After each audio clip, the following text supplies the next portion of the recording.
Okay, well, this is a posted joint meeting of the Finance Committee, the Selectmen, and the School Committee. Finance Committee has a couple of agenda topics of our own, which we've scheduled for after the joint meeting. So while the optics of the room have us playing host, it's equal parts Selectmen meeting and School Committee meeting and Selectmen. We have a posted agenda of a discussion of the FY 2015 operating budgets, FY 2015 capital improvements plan, discussion of establishing a facility assessment priorities working group, and then also administrative support needs, which is specific to this board, Finance Committee. In fact, to that end, we'd love to supply you all with minute taking, but we don't have anybody to take minutes. The person who does a great job when she's occasionally available is out of the country, so this is a perfect description of the problem we've been facing routinely throughout the year. Kind of an important function not to have the records be accurate for. Our clerk, Brian, is going to do it the old-fashioned way, and well, he's going to do it the new-fashioned way, in the old-fashioned tradition of having the clerk take the minutes. But we have never solved that problem, and I think if you look at all the various boards in town, everybody has somebody helping them out, and we'll start off with that. My intention is, and I did have some conversation with the other two chairs, Ted Doucette from the Board of Selectmen and Paul Avella from the School Committee.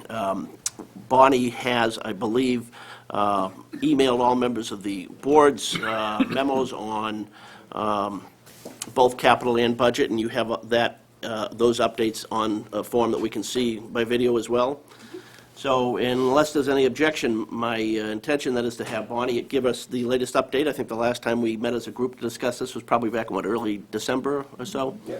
And there's been, actions from the selectmen along that time, and of course, numbers change. School department, no doubt, will have an update. So perhaps we'll have Bonnie walk through the presentation for us, and then we'll, I'd suggest we defer to both the selectmen and school committee chairs to give us whatever updates you want to give us, and engage in a general discussion on the topics through the board and through the boards rather, and then after take some general comments from the public if there are any. So, that sound okay? Do you have a preference whether you'd like to start with capital or operating budget? The agenda has operating first, so why don't we just do that? Okay. The right sheets out here. As we discussed in the past few budget discussions, Just started, you haven't missed anything. we are working on trying to balance our level staffing budget for fiscal 2015, which was the target for the Board of Selectmen to aim for. As of today, the deficit sits at $290,297. And there's a bunch of different assumptions in there, and I'll walk you through them. But we're trying to close that gap diligently between now and the town meeting in May. Again, it's a level staffing budget, so there's no new services, no additional services. As an example, the Park and Rec General Fund. You can't see the left hand of the screen. I might do that. I'm not sure how to do that. Yeah, you'll have to drag. Don't do a full page view, and then drag it over to the left. Yeah, I'm trying to. It's not doing it. Drag your file over to the left.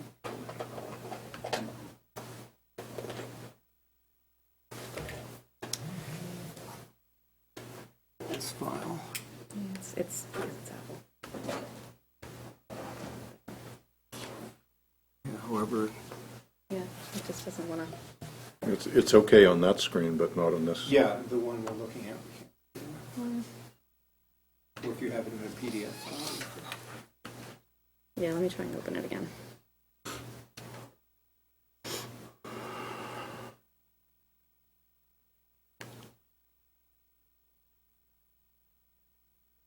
This. I apologize.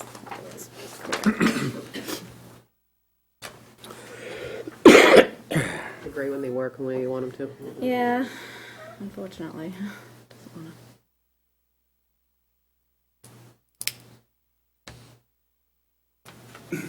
It's just not Yeah, going to do just it. pull that one over.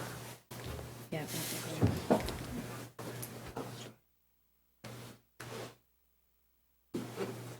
Oh, you think it'll, okay. I'll try it. That's better. You just, There you it just, there you go. go. Ta-da! All right, we have success. Okay, so you can see the bottom line, we're looking at a deficit of $290,000. Sorry for that. Excuse me, Monty, the last time we looked at it, I believe we were 420-ish off. Could you just highlight I'm going what to go changed? through all of the, Okay. yeah, all of the changes. Okay, thank you. So again, we're using a couple of different assumptions. Level staffing means no changes to general fund support to the Park and Rec budget, so it's still at the level it was for fiscal 2014. No increase in the senior work program. There's no new programs, no additional services, so we're at that same level that we are right now. Changes since the last version, we did get an assessment figure confirmed from the Neshoba Tech. It was lower than we had originally estimated. We had a 2.5% increase estimated in there. The enrollment to the tech is down pretty substantially, by about 15 students, I think. So the assessment to the tech did go down to $583,730. They added a town too, so our percentage share would get smaller. Not necessarily. While they added the town of Air to the district, we always received their tuition in payment. Yeah. So it was always kind of factored into the budget. And if we hadn't added them in, we might have lost the tuition payment Right. in that case. But the head count went from 52 down to 38. Right. For the town of Littleton. So again, that's why our assessment went down. So we did see a little bit of relief there. That helped close that gap that we had previously of almost $500,000. Some of the other items that we are monitoring right now, new growth. We have $600,000 estimated in there for fiscal 15. We need to keep a close eye on that, and Ken Milden is coming out in the next month to kind of wrap things up, so he's going to kind of help us firm up that number a little bit.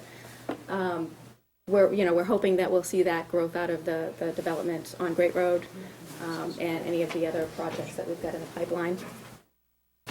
The other thing that we have in here is a level funded appropriation from the state for state aid, both school and town. The governor's budget did come out and it was pretty bleak. It was basically level funded for everything. The House has said that, hopefully they'll fund it at a little higher level. So we'll just kind of wait and see, how that progresses through the next few months. If we see relief in that, then it'll close this gap for us. Health insurance, we're in the process right now of reviewing the health insurance plans and rates for any plan design changes that might be beneficial. We're also tracking some enrollment data. We are up in enrollment in health insurance. We have a number of 20-hour-a-week positions that have been coming on so that, and they're eligible for health insurance. So we actually are increasing our body count. So we do have about a 10 to 15% increase budgeted in there. It's not just for premium, it's for head count increase also. We should have a better figure on that in March, I'd say. The other thing that we are also monitoring is local receipts, which the biggest portion is excise revenue. We receive about $1 million a year in excise revenue, so we'll just keep an eye on that. The biggest commitment goes out in March, so in the middle of March I should have an idea of whether we'll have any additional revenue that we can program or not.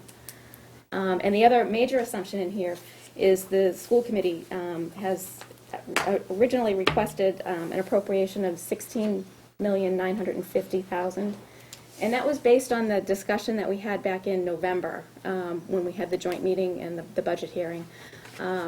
The school committee had stated that their budget for next fiscal year would be $17,450, and they were going to use about $500,000 in reserves to meeting that, so they'd need an appropriation of $16,950. This is my presentation of it. In reviewing the reserves, which would include circuit breaker and school choice funds, there is $769,000 in circuit breaker funding that is coming in this fiscal year that must be spent in the next fiscal year, and that's the state requirement. So if you apply that $769 towards the 17,450, then the school appropriation would be 16,681 instead of 16,950,000. And I know that that's got to be something that's got to be worked through. This hasn't been discussed at all. Right, That's right, why and it that's- must be yep. made through. And which one of those numbers is reflected in the 290? That's the 16,681, so the lower. Okay. So if it's 16,9, then the deficit goes higher. And again, this is In my, other words, Bonnie's has already applied it to that figure. Right. But the school department, Steve, Mark, and Kelly, have you coordinated with them on? I did inform, them that this was the number that I had, but I knew, that's a policy discussion that needs to happen between the boards on how. Or an interpretation of how it's applied, too? Right. Right? I mean, is there any state guidance on that? It's circuit breaker funding, so it must be spent on special ed costs, Yeah. but it must be expended in the next fiscal year, so. There's many ways to spend it. You may recall 2 years ago, it was recommended by FinCom that we not even go as deep into the reserves as we did for FY13. And now we're seeing that perhaps it's best to spend it all without keeping some in reserve.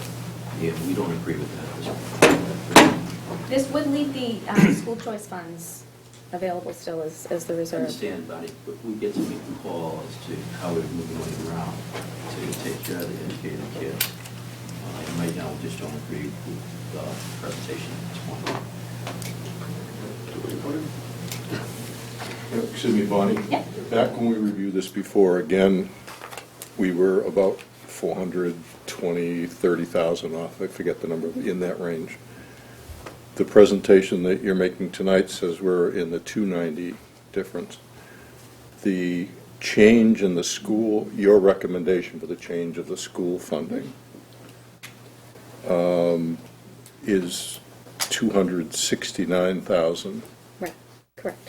which, was that in the four? No, the tech assessment was much higher in the previous version, Okay. which is what pushed it to the 450,000. Okay, So if the school appropriation were jacked to the 16,950, then this deficit would increase by 269,000. okay, that's, okay, Yes. okay. Okay, so it's a combination of the tech coming down Yes. and you shifting the schools. No, it's the schools, I had it at this level at the last presentation. did? Okay, It's okay, entirely fine, okay. because of the tech assessment coming Okay. down. Is it okay if we characterize it that number would be different if we changed any other line item? Absolutely. Rather than, Yeah. if we change the school number, we change that number. Well, Certainly, the school is the largest That's piece fine, of too, town, just but trying we to- understand that. Yep. I think and it's more, Numbers are. and I think it's more wording thing, though. It is, I think it's the correct characterization. The number changes based on us changing any line item. Absolutely. Thanks. Bonnie? Okay. So again, we're working diligently to, try and close this gap. However, we do need to finalize the school appropriation and a number of other, assumptions that are in the state numbers. So that is where we stand for operating at this point. Any questions or anybody? Mr. Chairman, excuse me, where would level staffing bring us? Have you run those numbers? Are those numbers This is ready the- to pull up? This is I mean, the I'm s- level. level funding. I mean, right, that's the worst case scenario if we have to really find, Yeah, the level. yeah. But those, I mean, do you know off the top of your head, or are we Your- ready to get that The number? mission budget, the one No, that, no. level funding. level Level funded? funding. Oh, no, I don't have that. Okay. I didn't build that one. All right, that's like a last-ditch option if that 290 doesn't come down. If the Okay. 290 doesn't come down, we would need to look through and figure out where we could make cuts, whether you wanted to make staffing reductions in order to affect that, which, would drive up unemployment expenses and some other areas too, so. If you could, go back up to the revenue, the other bottom lines I think that are important are, this is predicated on a 3% plus increase in revenue. So it's not like we're looking at a revenue decrease. And Nope. then the expense side, to scale down, is, all things considered. Well, the operating budget increases for 4%. Right, okay, so there's, there is an increase in revenue, it's 3%, it's just our projected expenditures under a level staffing budget are Pacing them. 3.84%. And again, we'll continue to monitor those variables as we go through the process. Okay, so capital. Anything else in your memo about the budget? I kind of touched on most everything. No, I really, I went through the new growth Yeah. assumptions, the health insurance, fringe, costs, and state aid. And the only other thing is the collective bargaining, agreements will need to be looked at as they come up for review, to make sure that there's no other costs maybe that are hidden in there, so. But all the CBAs are good for one more year. Yeah. Through September 30th for school. Yeah, for you guys, I think 16, fiscal year 16 for town Our, side. yeah, ours are in place for all of fiscal year 2015. Right.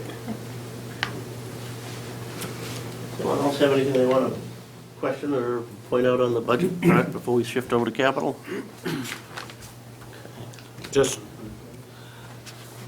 remind everyone, as Bonnie said in her memo, the bridging the gap, the 290 or whatever it's going to be as line items change.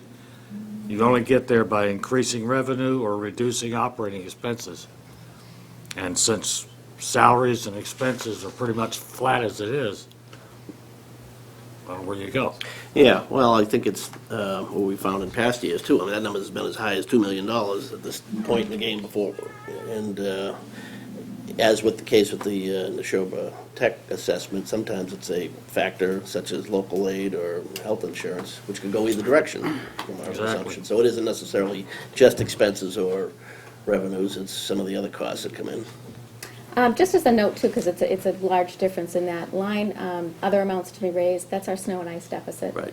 That's the reserve for snow and ice.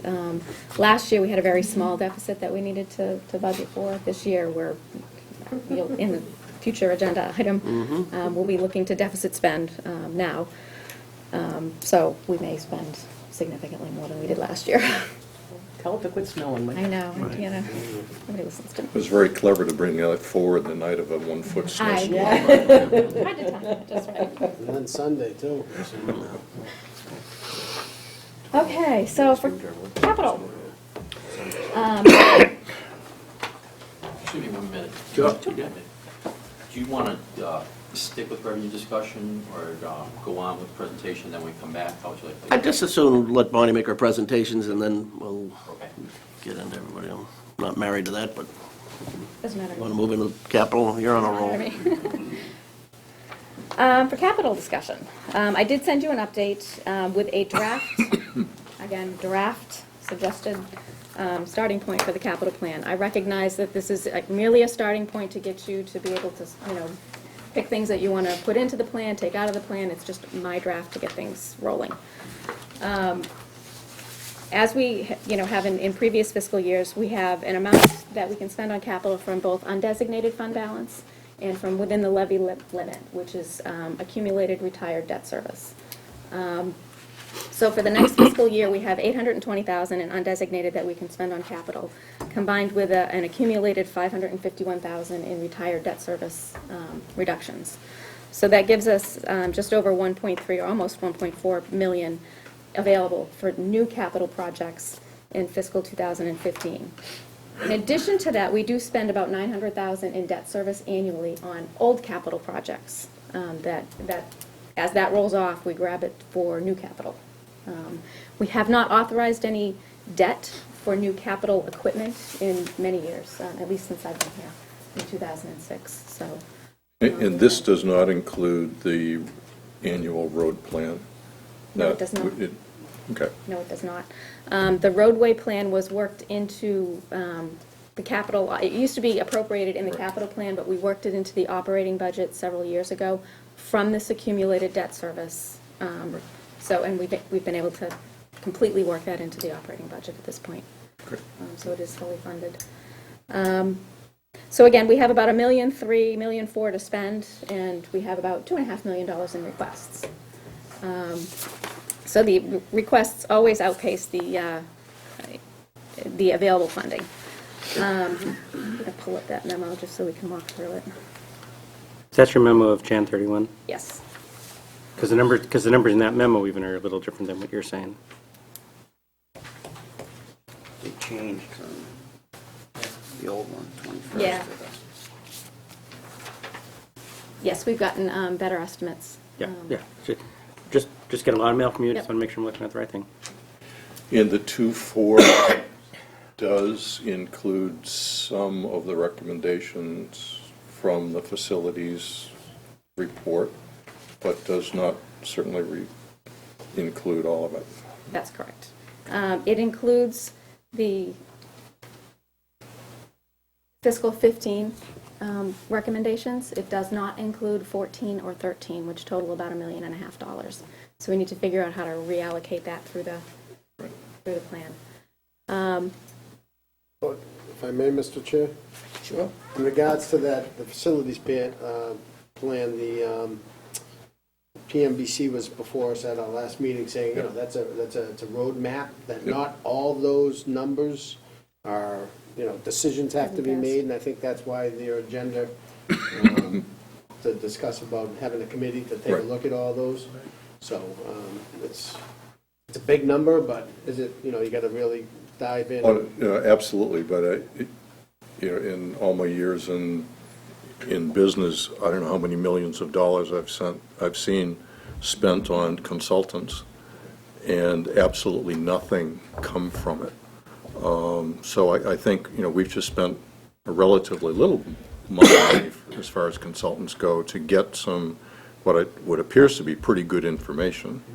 So I think the town really should take it seriously and figure out what the town wants to do to support the facilities.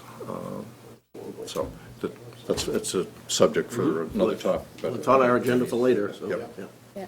And the facility study, I should preface too, didn't include any new projects. It included maintaining what we have in place today. So, And not even all of the facilities in right, town. just the 7. Right. And since you said the word maintenance, that's why I can jump in and say, they said that all of their study was based on full and appropriate and proper maintenance, which they acknowledged no one does, and we are absolutely not doing that. So at the first meeting they had at the school committee, we said, so could we assume that if we're not doing proper maintenance, everything else would get hired? And he said, well, of course. So last fiscal year, we spent about $1.2 million, a little bit more than $1.2 million, in total capital projects. In addition to that, we deposited $196,000 into the capital stabilization fund for a total expenditure plan of almost $1.5 million. So as comparison, this fiscal year, we have funding in the amount to support $1,375,000 in capital expenditures.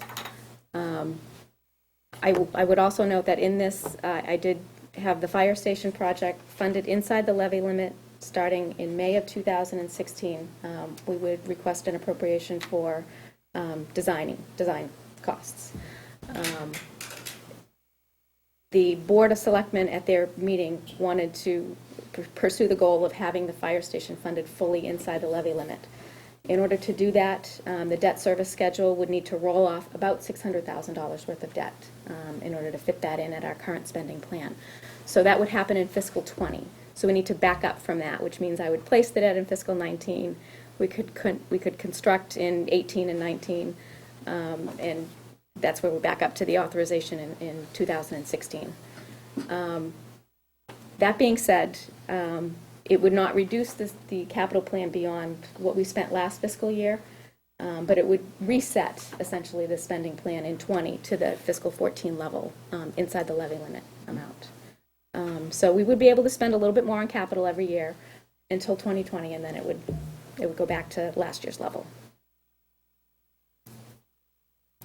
I know that that's confusing, so.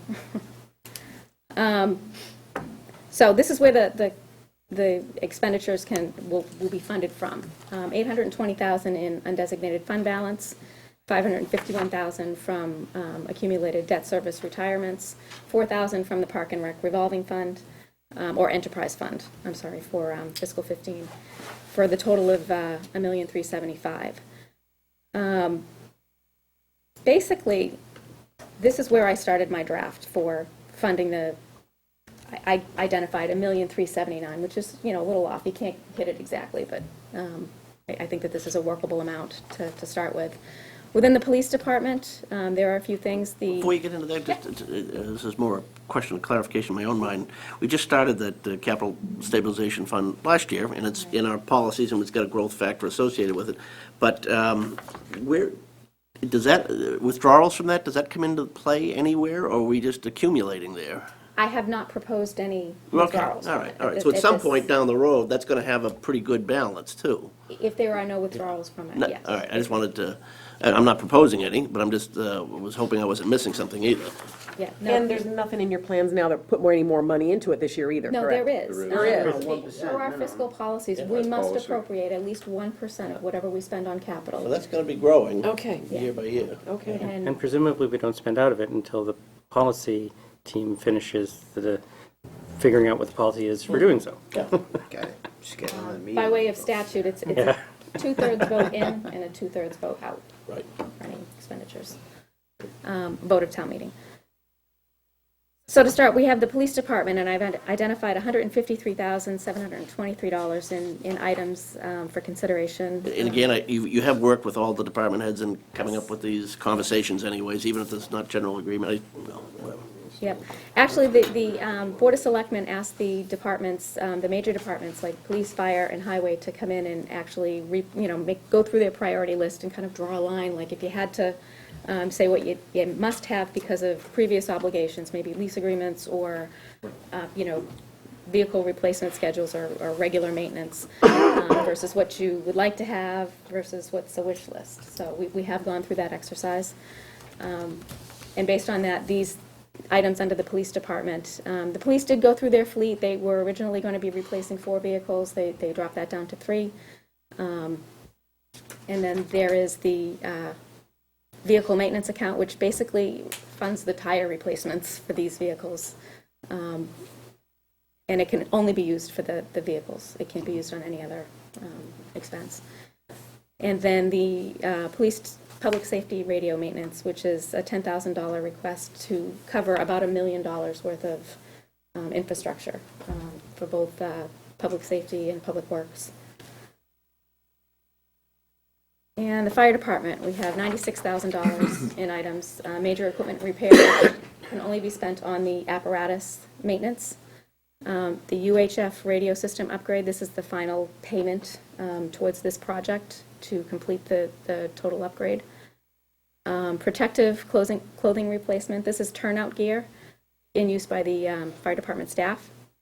And we're looking to start, rather than requesting, $60,000 every few years, to do a regular replacement schedule within the department to keep, the equipment up to date and have it not impact the budget so much in any given year.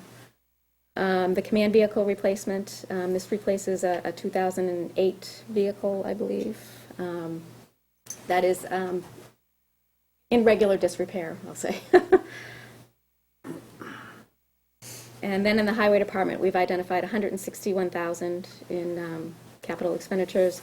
Major equipment repair, again, $15,000. It takes care of the major apparatus that they have on site. There is a dump truck replacement scheduled, the front deck mower at $25,000 to be replaced, and again, replacing a 2001 piece of equipment. The infield broomer, also a 2001 piece of equipment, and the asphalt roller at $35,000 to replace an existing piece of equipment. The school department, there's $323,000 identified here. The iPads and carts, that's a part of a lease program. And this, I believe, is the final payment on the program. 3rd year. The Univents, I have this, when you look through the facility plan, they've identified Univent replacements in there, so I have it listed as something that would be addressed, but it's addressed in the facilities plan, which will be further down.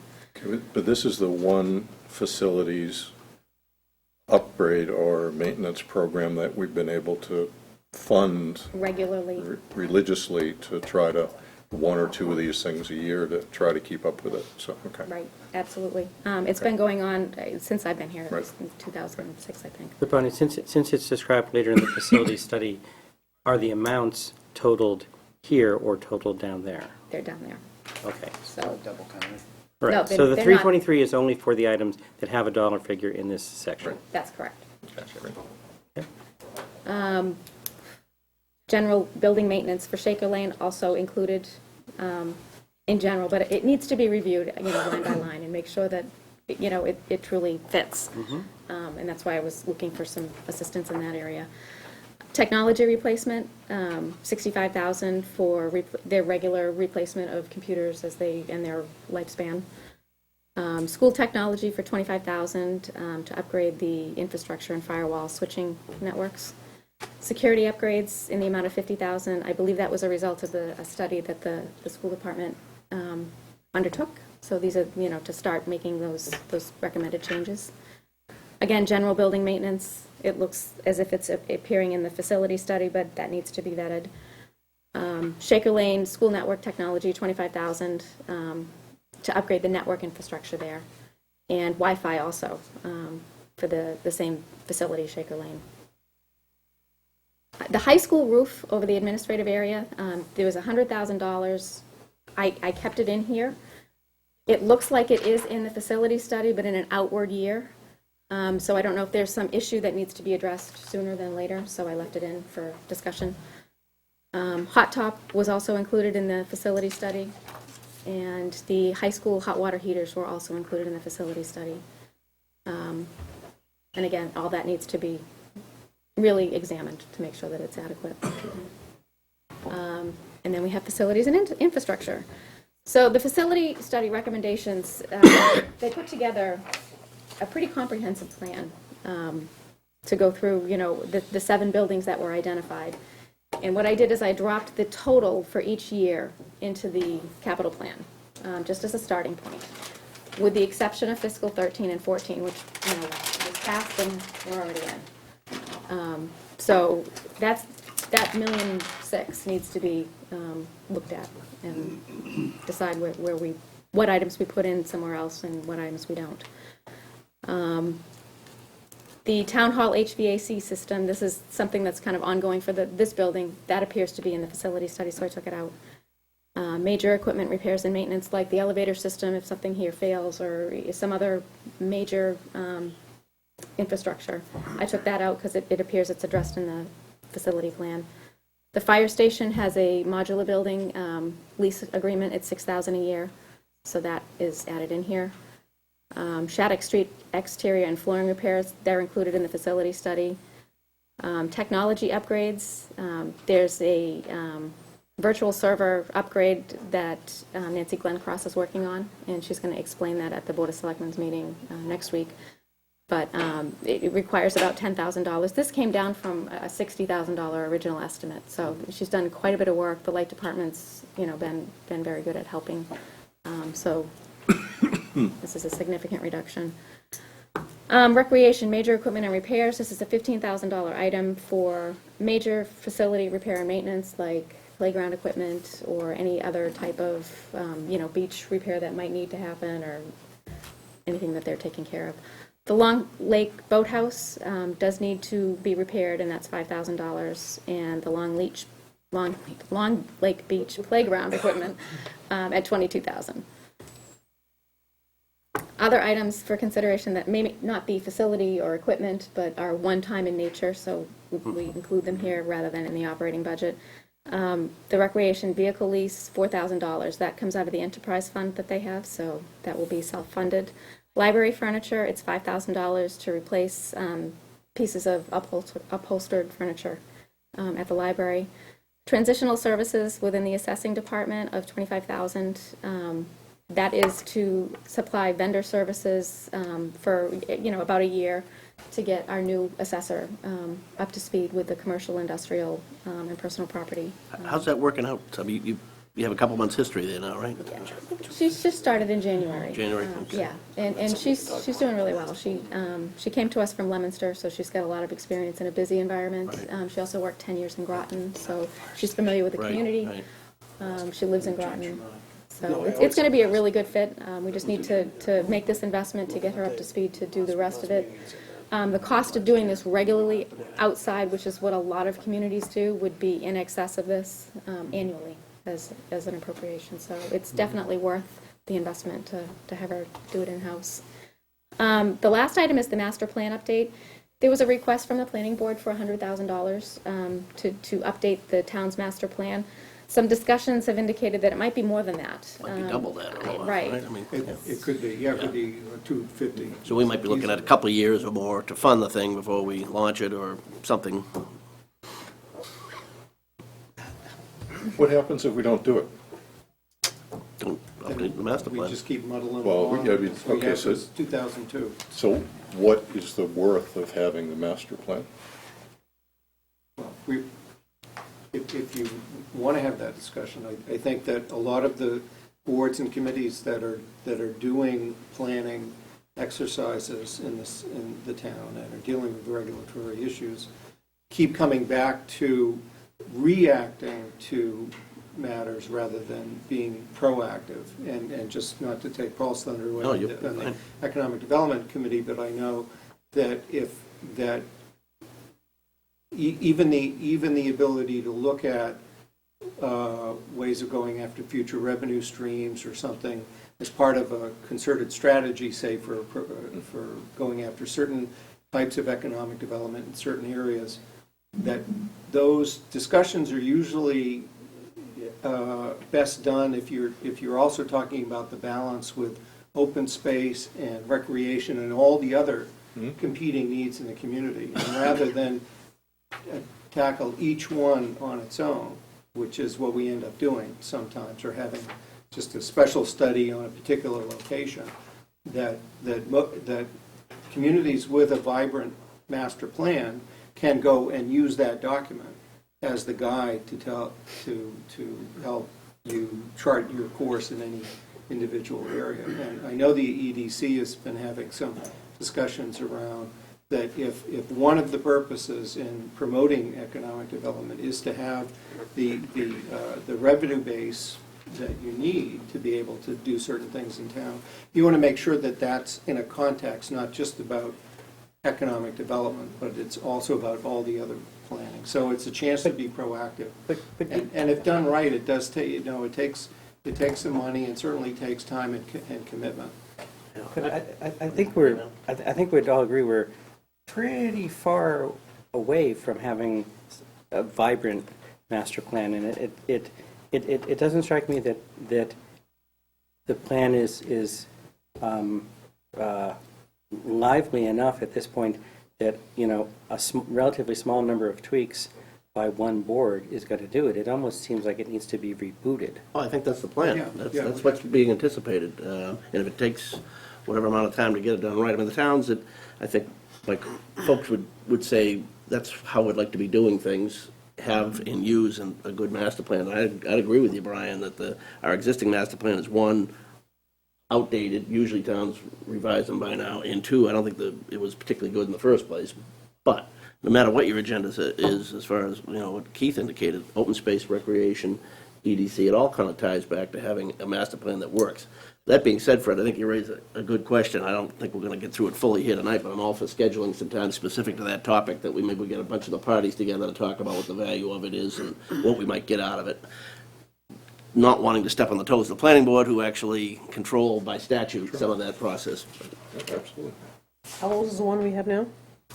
2002 is That was the adoption date, and it was, when it was produced. And I've heard from, I got here in 2007, but by then, just 5 years later, it was, oh, well, yeah, we don't look at that. We didn't really mean anything at the time. And that's, and that's unfortunate, because it's really an opportunity that we've seen planning processes. I've seen them in the 7 years I've been here, and that you really get an investment in the community and a lot of participation in the process, which then produces your blueprint for what you want to do. And we've seen that in a number of individual projects. If we could devote that effort towards a master plan update, I think we'd be able to have a lot of the conversations as a whole, as a committee of the whole, if you will, instead of talking just about this neighborhood or that location or this issue or that issue. Yeah. But to Well, go we back to, clearly, I mean, we clearly blew it last time. And I think if we're going to embark on this path again, I think not only the planning board, but selectmen and other boards that have a vested interest here Yes. ought to be really vested Fully engaged, in the process and committed to support, just like the capital plan. If we're not going to support the capital plan, then let's just stop talking about it now. If we are going to support the master plan, then all the boards that are germane ought to sort of have a plank in their platform that says, yep, this is important to the town, and when these discussions come up, yep, we're going to opine on them.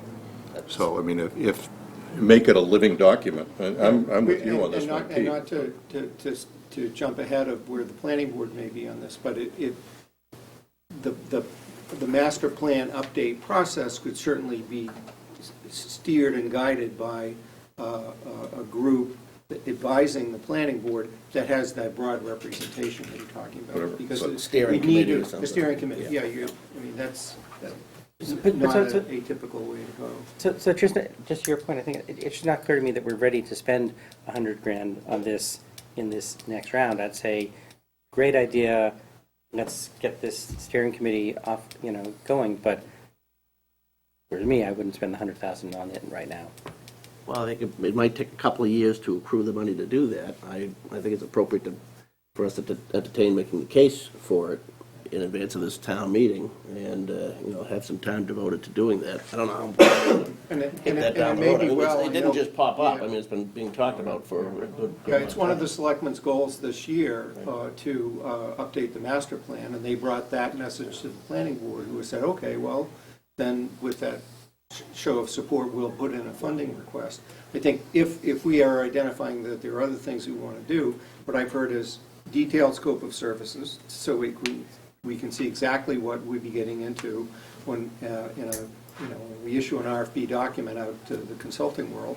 And maybe you do that, but now that the master plan topic has everyone's attention, maybe we use that as the opportunity to say, all right, well, the next step is to form the steering committee that would jointly work with the planning board on what the RFP document looks like, what the particular areas are that you would look at, and so that you have that buy-in at the beginning.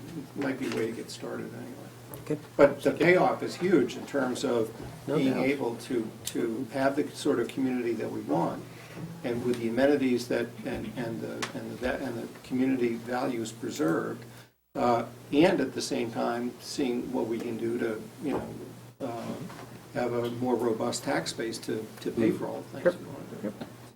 Definitely a topic we should schedule for, more thorough discussion with maybe some more of the potential players in the process, and whether you guys want to host it or whatever. I know even the Littleton 300 effort recommended using the Littleton's 300th anniversary year as an appropriate time to, finally take that on. All right, Woody? So, in this plan, we had to identify about $1 million in unfunded items. So again, this is just my draft listing of unfunded items for fiscal 15. In the fire department, there's a second command vehicle for the deputy chief, which would be in addition to the fleet, about $34,000. Thermal imaging system replacements, upgrades, $15,000. The current systems are about 12 years old, and they no longer manufacture replacement parts, but they're in working order at this point. The replacement of engine 3 with an ATV unit with a skid unit under the ATV, $42,000 for that. The highway department, $63,500 in identified items: a forklift, a refurbished forklift, sidewalk paver, a road paver that would be also used, a flatbed hook truck, $9,000.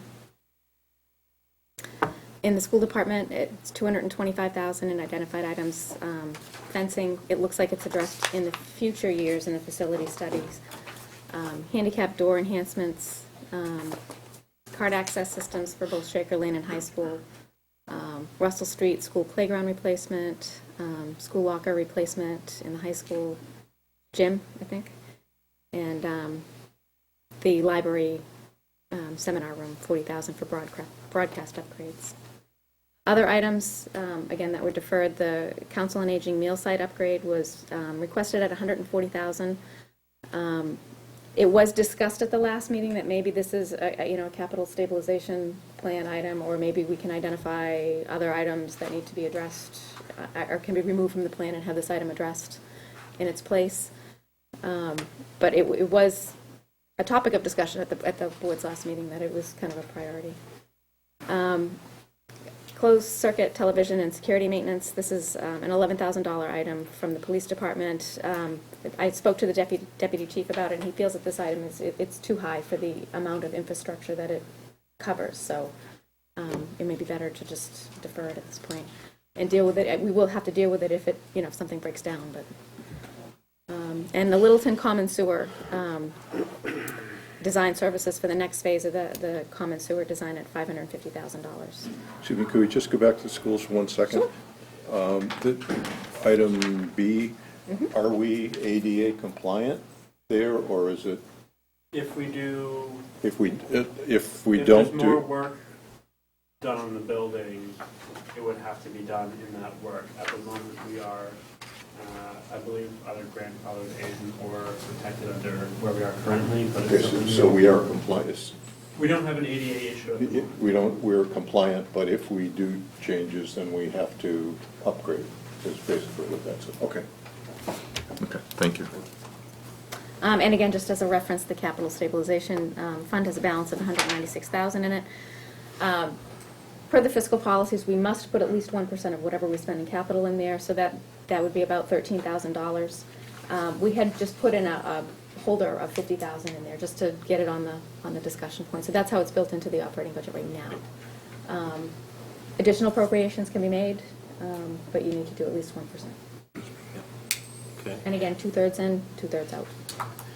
Mr. Chairman, you guys have not met since this prioritization was put together, right? Or No, this has our most recent updates that we talked about in our last meeting, and there's going to be obviously more discussion on it. We have a few more boards and departments to meet with. Yeah.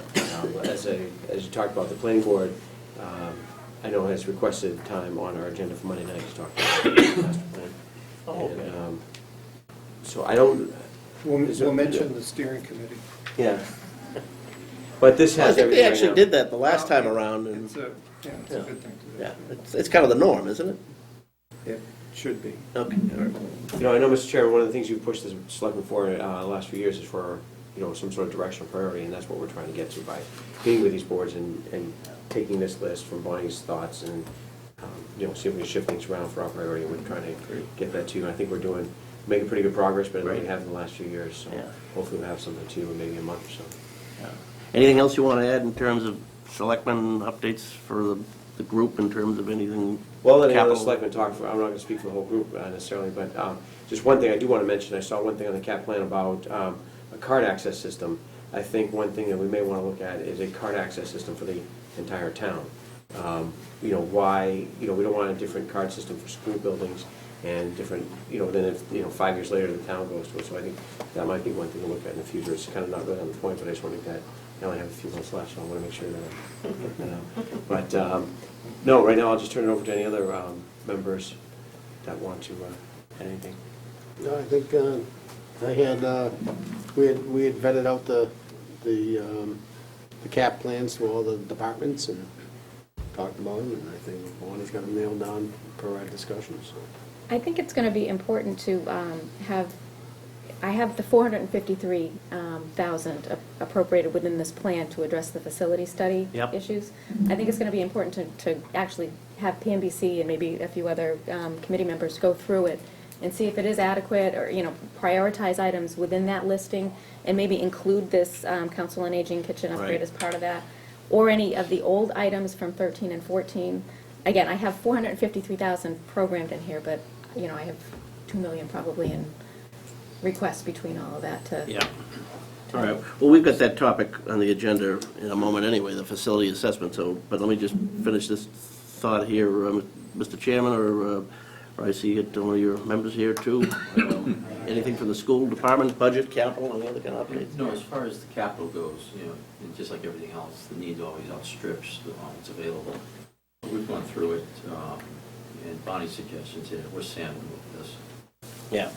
We'll have discussions on the budget itself, but as far as the capital goes, Ted's point about a common access system for the entire town, certainly economy of scale, and if other buildings wanted to do that.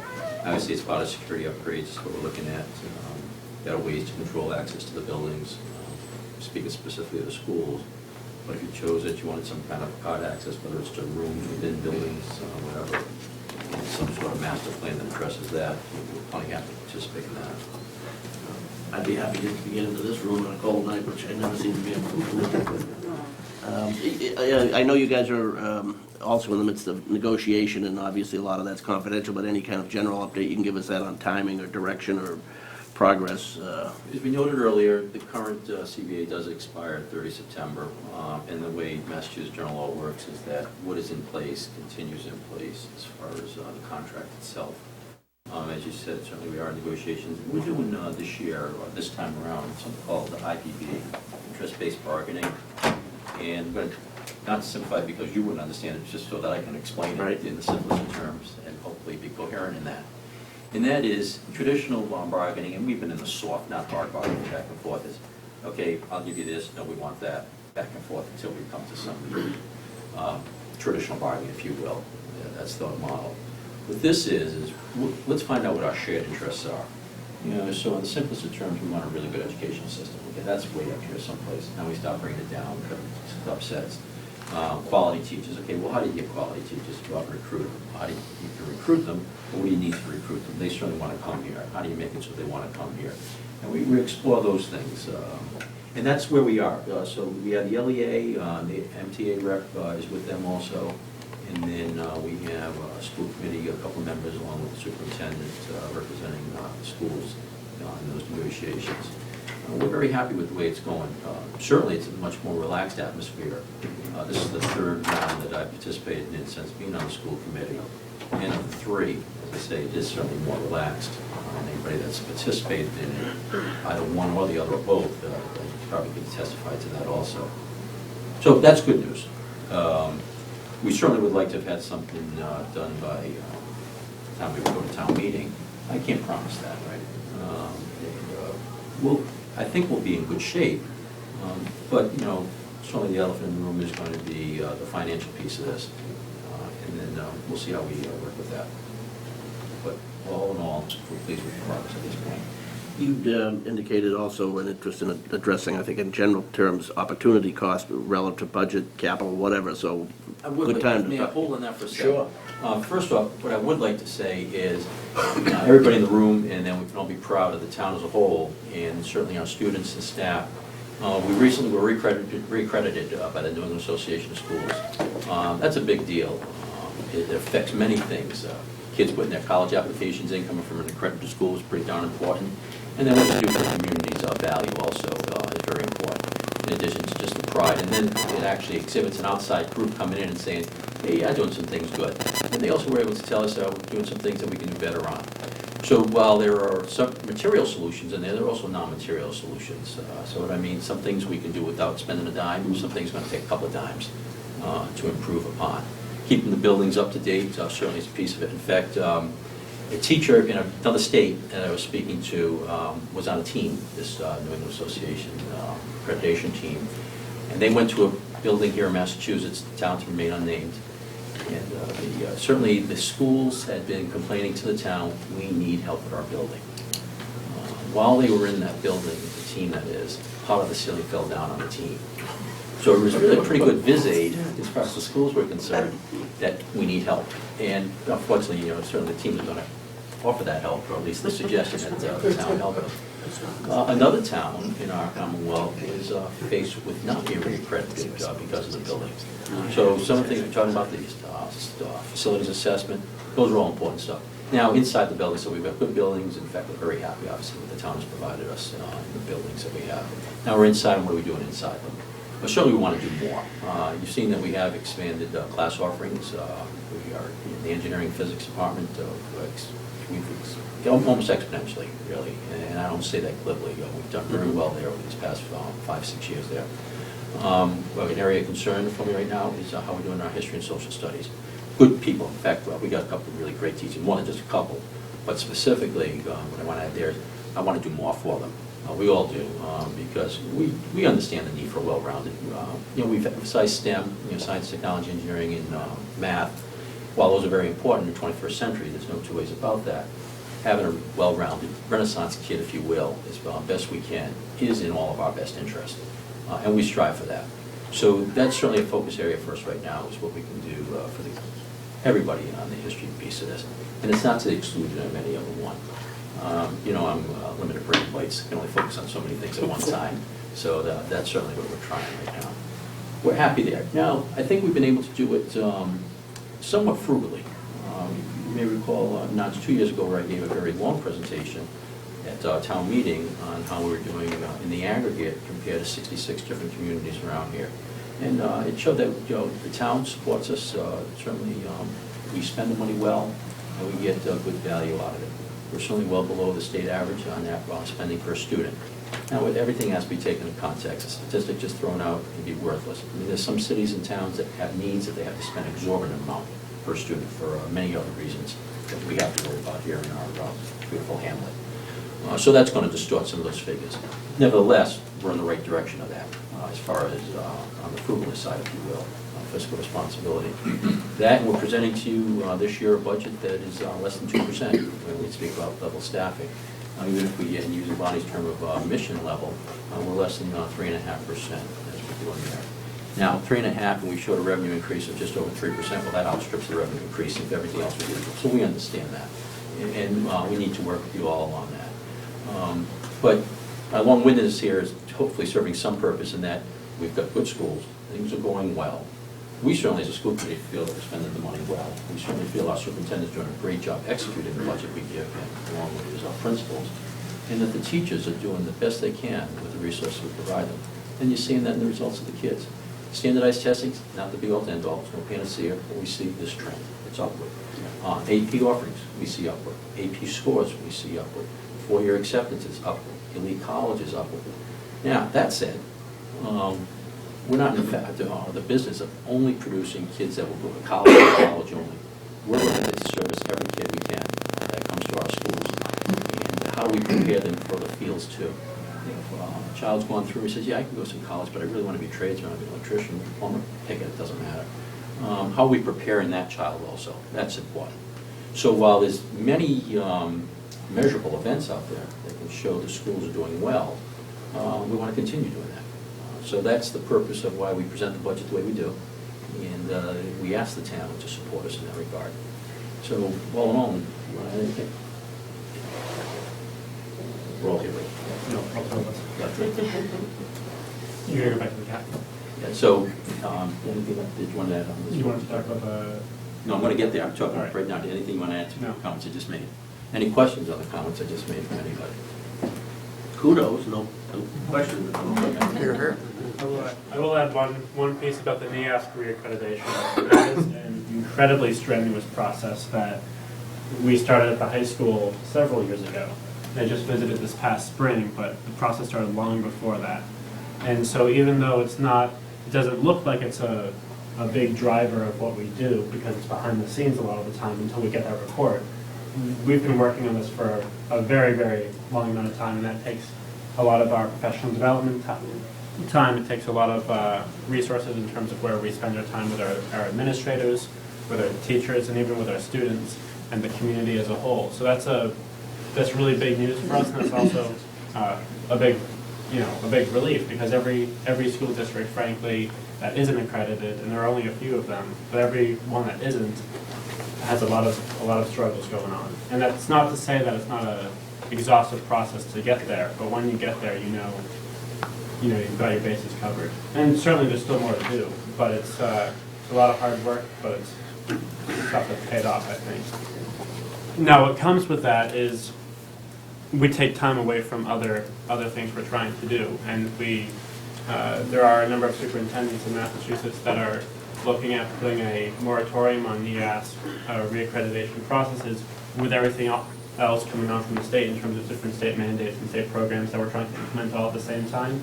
For Littleton, because our NEAS accreditation was last year, that meant we were handling probably half a dozen or so big dollar and big time commitment programs that we weren't really getting paid to do. We weren't certainly getting the funding we needed from the state or from other sources to do that. And I think we handled those well, and we're continuing to handle them as well as we can with our resources.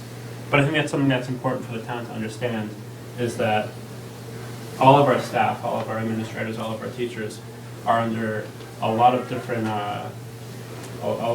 working environments right now, a lot of different projects being done right now, and we're doing them well, but they're all happening at once. Is there a summary of the accreditation findings at Yes, the in public school fact, it's on website? the site. We did send to the selectmen also a summary letter as to how we did there, but it's definitely available if anyone that wishes to see it. Alex makes a good point as far as the preparation. It's a 10-year process, if you will, in that the accreditation is good for 10 years. Although in increments, we do have to report on areas for improvement and see how we're doing there. And it did begin long enough that one of our committee members may well have still been in the high school when it began. So, I participated in one, and I think that was 1979, 36 years ago, as a student member, so. no, but, so that's it on that. Now, before we go back to capital, we're even speaking about some of the other things. I want to talk about some of the things that come from the states and certainly the federal government's unfunded mandates. We recently signed out a letter to Commissioner Chester, who's the Commissioner of Education here in the state, speaking about some issues that are of concern to us. You know, a lot goes into the conversation about teacher evaluations. People come down on different sides of it. And we're not here to discuss the efficacy of the evaluation system, but I want to bring it up as it does cost us money. And it's money that the state does not provide. You saw Chapter 70 again remains flatlined for our town here. PARC, which is a new form of assessment that postulated will take MCAS's place in the outgoing years. Again, it's a process that we have to work with. There's a computer piece to this, so some of our computer upgrades are actually reflective of this requirement. Not that there isn't a collateral benefit of having purchased those computers, but in all candor, we may not have purchased them this year or next year without this particular thing coming down. The Common Core, again, I don't want to discuss the efficacy of whether it's good or bad. It's just that it does cause us to have to do some things, change some stuff, which translates into spending money. Again, that is not compensated in any way, shape, or form. So while initially I was talking about the budget and how we're doing and we think we're doing well, you see we're assuming, and we're not the Lone Rangers, other departments face these quandaries also, we understand that.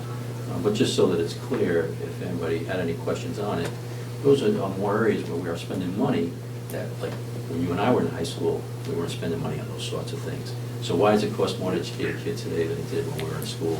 Well, those are just three top examples right now.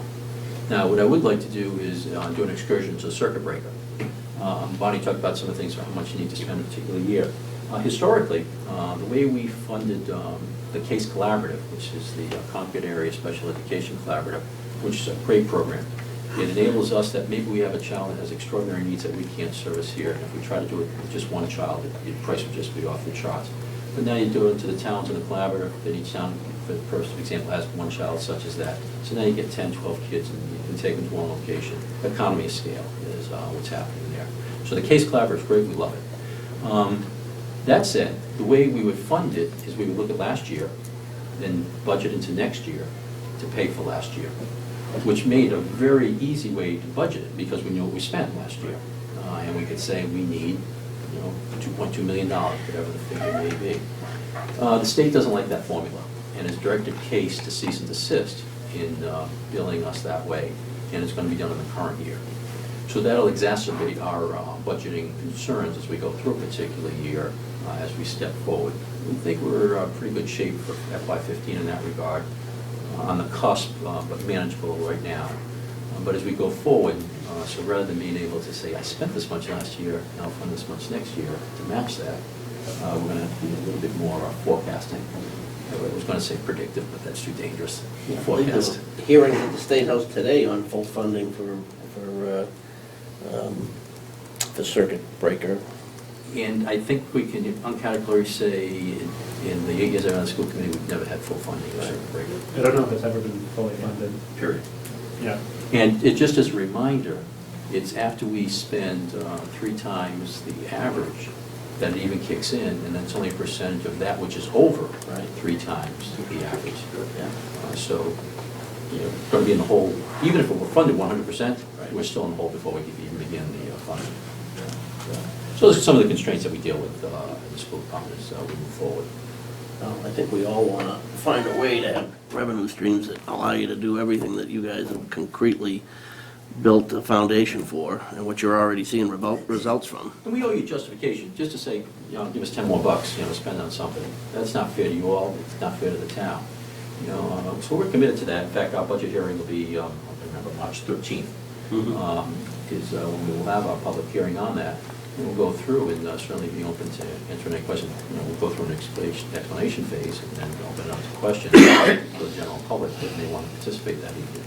And then certainly at town meeting, we're always available too for that. Because we do owe it to the town to justify our requests and why we think it's a good idea to spend the money the way we do. So, anything? Okay. Budget, excuse me, capital. I don't really have anything to add other than, you know, what, as I said, with Sanguine, with what you propose here. Yeah, we'd like to do some more things. Obviously, you can see it in the unfunded areas. There are things where we had many meetings on how to prioritize going through that. We were up and down. Facility study came in. That caused us to think about a couple of things also. But you can see some of them in non-facility priorities for us. The IT, just a quick example. The iPad leasing program is another example. So we've got to intersperse those also in the same process that we're trying to, you know, maintain the buildings as best we can. And I'd just like to have a call out for a moment for our custodians. They do a great job keeping our buildings clean. And we think of the schools being used, you know, somewhere between 7 and 3 or 4 o'clock in the afternoon. That's a complete misnomer. Our school buildings are open 7 and probably even early, with many of our teachers showing up before then. And then we're well into the night, 10, 11 o'clock at night, so with various organizations, whether it's youth sports. Last night, for example, or excuse me, 2 nights ago, for example, I went to a rec league game right there in the middle school building. And you can see that going on all the time. The buildings are wrestling, which is a non-school department sport that is being put forward by some folks in town using the buildings. Do you use, I've lost track, is it a mix of school employees and contract services? Is that- School employees. It's all school employees, okay. Okay, so capital, I have nothing to add unless you look at it. No, it's not. No. All right, now, somewhat off topic, and let me say this, what I'm about to say, you know, I'm going to get very mad, I would say it, and I hope I don't, to be quite candid, obviously. You got our attention, I didn't you? know. I've communicated with you, certainly the Board of Selectmen and you, Paul, about opportunity cost. We mentioned this a couple of years ago when we did the track and how to fund the track. Obviously, in the school department, we had a couple ideas. Board of Selectmen voted to go a particular direction, and we supported that going forward, because everybody's doing the best they could there. An elephant in the room right now is the fire station. The school committee supported that. I've personally supported that. So this is not a discussion about the fire station. It's just top three right now, and I want to put that right out in the open as to where I'm coming from. We want to be, as a school department, because we are the biggest consumer of revenue in the town. How's that for euphemism? We spend the most money, more correctly stated, right?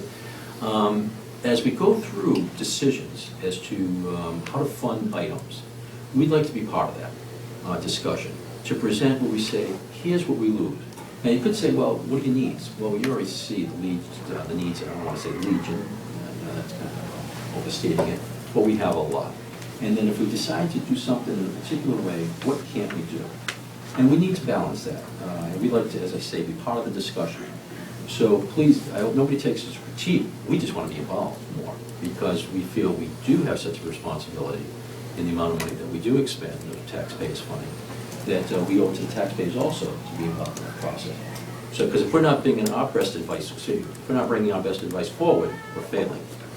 So that's what I'm asking you all, the selectmen, us to consider that and see how we go forward.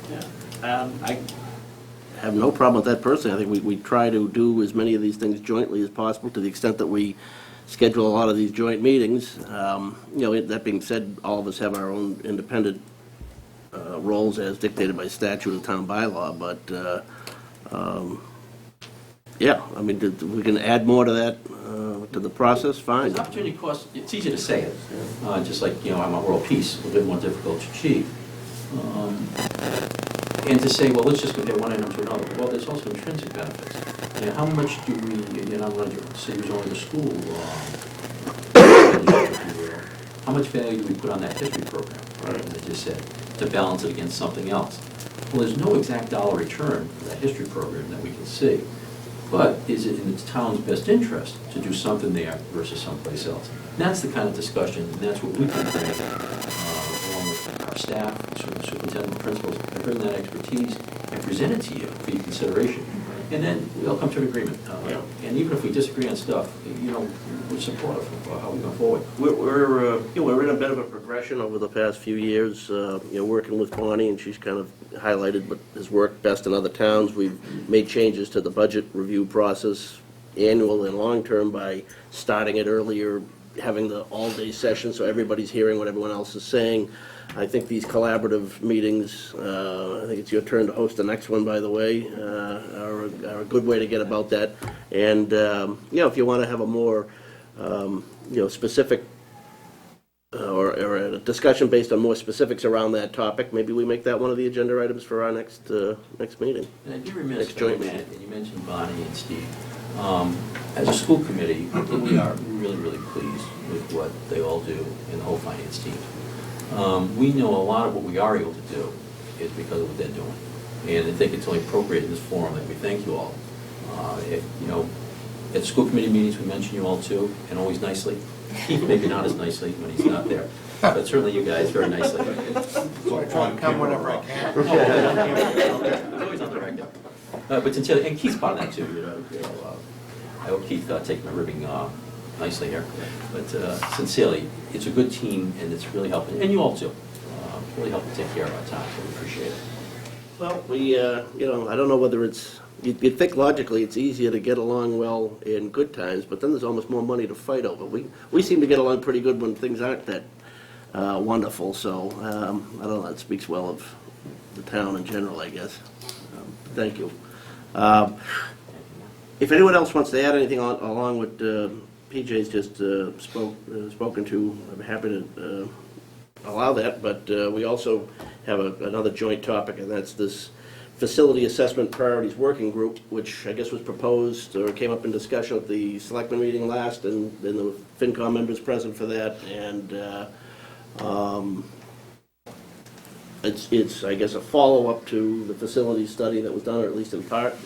So I don't know, Keith, do you want to introduce the Well, subject? sure, I could, just to say that we recognize, as Bonnie said, that there's a lot of recommendations that are contained in the study.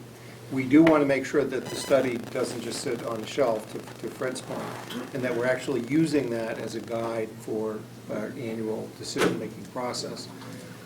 There is the need, though, to call down, a couple of $1 million worth of requests to whatever the available funding is. And that process, it seemed, rather than be something that any one individual or group does in a vacuum, might best be done by getting a working group together with the emphasis on work to go through the list, figure out what the priorities are and how much money you need for that, and the degree to which, and with the target being the dollar figure that Bonnie has in her budget, the $453,000. And using the study template as kind of a guide That's through? available. That there's, that it is, the document doesn't speak for itself. The document requires a discussion about which projects, of many that you might do, which ones are the ones that you're actually going to do this year. And for that, we were thinking that it would be well to get a couple of members from each of the three boards that are meeting here tonight, as well as the PMBC, who's been working on the document, so that there's a group that can meet staff can, support that effort as well, and then to come back to the groups with an idea of, well, these are the priorities within the available dollar amounts. So that's the hope, that we actually need to have that discussion and have that be the sole focus of an effort for, a few weeks anyway. Well, we use that model with the financial policies review. We had all three boards represented. Mike Fontanello was representing the school committee. And so here's another opportunity, just Chairman, to make good on that promise. I don't know, FinCom members, some of you folks are aware of this topic anyway. Do you want to? Absolutely support it. Yeah. Again, my comments before, so we don't waste the money we've spent Right. putting the information together, let's have it be a live document instead of a dead document. Okay. So your anticipation, Keith, then is that each of the boards would appoint a couple of members, just so that we have full representation at any Yeah. given meeting? Yes. Yeah, Yeah. okay. All right, well, I guess we can make our appointments later on in the evening if you want, we can discuss that. That sounds good. I would anticipate one from the school committee. Okay. Because they bring forward what's. Well, we just heard how much work you're doing, so we know you got other priorities. I know, it's a tough, we're trying. You did a large to the board. Yeah, numbered down Are you volunteering? there.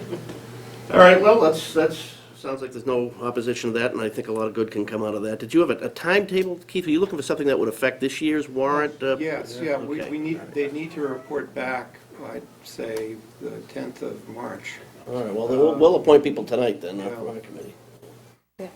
because the warrant's going to close on the 21st of March, and we don't want to leave it to just the last minute. The 10th of March is actually the selectmen's last regular meeting prior to the close of the warrant. We typically, when we see that, we see that, gee, we need a special meeting for the next week as well, which this year would be March 17th, which is only a holiday in Suffolk County. There you go. Did you discuss this with the PMBC as well? You did? Okay. Jeff, you're here. Anything you want to add to this? Negative, Ghost Rider, we have not been approached on this. We would be welcome to being involved. Okay, Okay, good. Yeah, the suggestion was made at last Monday night's meeting, which, yeah, where we all were, so. All right. Well, I think we all agree that we'd want to have you involved. Okay. Administrative support needs. Well, I whined earlier, but I think, it's a serious topic, and, we don't have employees, that's, by definition, but we do interface with the, the finance department, and we perform an important function when people come looking for minutes, say for bond counsel, and we can't locate them because we, have had a succession of people keeping minutes, and we dutifully do it at every meeting, but all of us are volunteers, and I We think... could do, though, it just occurred to me, since all of your meetings are videotaped, Mhm. and in some of the towns I worked in the past, all the meetings were on audio tape, and then we'd have someone transcribe minutes afterwards, that we could sit someone in front of a TV set who wasn't watching already and give you some, I mean, we can't I'm open to trying I mean, anything. I right think now, it's, we can't guarantee that we can get you someone here unless we, Right. there's some strategies for doing that, which you may or may not be interested in Yeah. doing, which is, if we gave you a line item, or you gave yourselves a reserve fund transfer, we could. We have a line We could, We do have a line item for, so if Yeah. there was somebody that... How much, Paul, do you know? Oh, I don't know. It's not much. we could charge it to, Because- we could give the hours, assign them to some, permanent part-time employee, Yeah. or someone who had I additional. mean, isn't hours that to kind of how it works for some of the other boards, that the members, their minute takers aren't paid? Well, the only ones that, the selectmen, the Board of Health, and the zoning Board of Appeals have a administrative assistant Right. who's works there by day and whose hours include covering at night. And the planning administrator for the planning board, that's kind of, yeah. I mean, it wouldn't be a Everyone big else is- ticket item. I mean, our biggest concern is, I think, twofold. One is, we've got an obligation to provide, accurate minutes to the public, and we do our best, but it's happening by we show up, and if we've got our administrative support, then we've got it, and if we don't, then we turn and say, Brian, can you do it? Or if Brian's That's not not here, fair, Chris, 'cause can you do it? can't fully Yeah. participate when Right, you're taking notes yeah. either, so it really distracts from our board. Exactly. It really yeah. does. So, I mean, personally, I'd allow members to jump in at any point. I'm open to any idea, so that idea you just had of someone doing it by video, if that works, fine. If it doesn't work, we need another solution. Or we have what, Light and Water represented, school and Board of Selectmen, correct? On the Finance Committee? Approach those departments to say, hey, you need $1,000 for $3,000. I don't think it's the money issue Not the so money, much. yeah. Yeah, It's it's it's having the a assignment. person. Be the yeah. assignment to staff. Well, We need a if you response. have money to pay somebody, maybe somebody would want to show up. Yeah, We're appointed by various well, if Right. we're amenable to organizations, the idea. I but mean, that's just the appointment. I mean, got I'm you, not I got you, the but- I would think- rah-rah for I the think the most assessors. efficient, Yes. I would think the most efficient way of making sure that you had someone is if we officially assign the hours to a permanent staff member whose hours can be increased by that additional amount, and they can cover an evening meeting. That frankly was the only successful way we were able to address it in some of the other boards. So if you'd like us to try that, we can. Yeah, I gotta admit, I don't know exactly what the arrangement is with the person who does cover us periodically. I don't know if she's paid or not, is she? She is. Okay, so it's not like, we don't have to invent something new, it's just we need something more Consistent. consistently reliable, and, Yeah, the other alternative, frankly, would be to, which we haven't done, is to establish a pool of on-call Right. clerical employees, advertise, and then create an hourly rate, and just do a lot more advertising. It may be off the wall, but with all this digital world that we're living in today, every word is captured on digitally, not on tape anymore, digitally. Why can't the digital record be the minutes? I don't think state law allows that yet. Is that right, Keith? Well, then why don't we Well, I mean, figure you out how to could- challenge that? I mean, The idea that's a of having a waste. transcript, there's a lot of meetings, I just assume that the official minutes were not a transcript. Yeah, you don't want word by word anyway. but, Careful. yeah. It would make it difficult Yeah. to approve the minutes at the next I think meeting. open meeting law still requires. Yeah, that's true. You'd You'll have to watch the the whole meeting. thing, huh? yeah, you'd have to watch the whole thing. Can we just do Keith's suggestion? Let's just. Oh, sure, or. Well, let's talk about it. Let's Well, see there were a if I couple of got a couple ideas suggestions. I I mean, don't wanna one talk was, I'll get to you in a moment there, Vera, but one was to see whether or not there's a candidate pool out there to do it the traditional way, and then two, if that isn't the case, I mean, the funding is not really an issue. It's finding the consistent person with a backup, Yeah, or doing the I think video that- transcription. Yeah, I think that in the long term, what would be better is if we just could recruit a pool of on-call clerical positions, because your board is not the only one that has this problem, that it does come up with many of the boards, and so it's more of a systemic answer that's called for. So we'll put an ad in the paper for an on-call clerical, well, and see if we can come up with a pool. Well, came up. Right now, Maryland is the I pool. imagine. Yeah, Maryland's Republican the amendment. pool, and She's the only one. she's in South America. So- Okay. We should have Skyped her. Always. Well, we just gave a tight turnaround for the Facility Assessment Priorities Working Group. Maybe we'll charge them with this, finding a solution to this problem too, in Now, early we'll- March. We'll just slip a line item into Article 4 this year. We'll take care of it. Okay, well, I did promise the public a chance to have input, so I see Vera, you wanted to speak? I just want to know whether it's possible to use the people who are working off taxes. We can't hear you, Vera. Yeah. Sorry. we can't I hear heard her, Is I it can, possible to use the people who are working off taxes by working in the townhouse and such? Are there any, town hall and such, are there any of them Yeah. that could be used to take notes? Yeah, it's a great idea, we That's tried out there, that. and their main person that they had for a couple of years anyway, who was doing it, did it until he used up his allotted hours under the program, and then he couldn't do it anymore. So then- So, we did do it, that was actually a very successful, Yeah. and it's just gonna be the right match with the person. We did have one other person who showed some interest in the fall, and it kind of fizzled out. But if you're in contact with them, mention it, we will be happy to have their help, as long as it's a consistent solution. Okay. Anything else, members? Any other This? topics? Are we gonna talk about the fire station Well- funding at all, or? Nobody wants to talk about it? Well, it came up, and you're welcome to bring it up again. Well, okay, I'll bring it up in the context of if we would decide going forward, because the long-term budget through 2020 is based on keeping this under the levy limit and when some of the debt's retiring so you can do it. If that is decided not to do it that way, do other things get pulled in sooner, and so it impacts this year's budget? I've got a couple of charts on this, but the way that we run our capital plan now, we have about $2 million that we have available, just over $2 million. And about half of that, or about $900,000, is spent on existing debt service, and the rest is spent on new capital, or new items annually requested. So, let me just, so.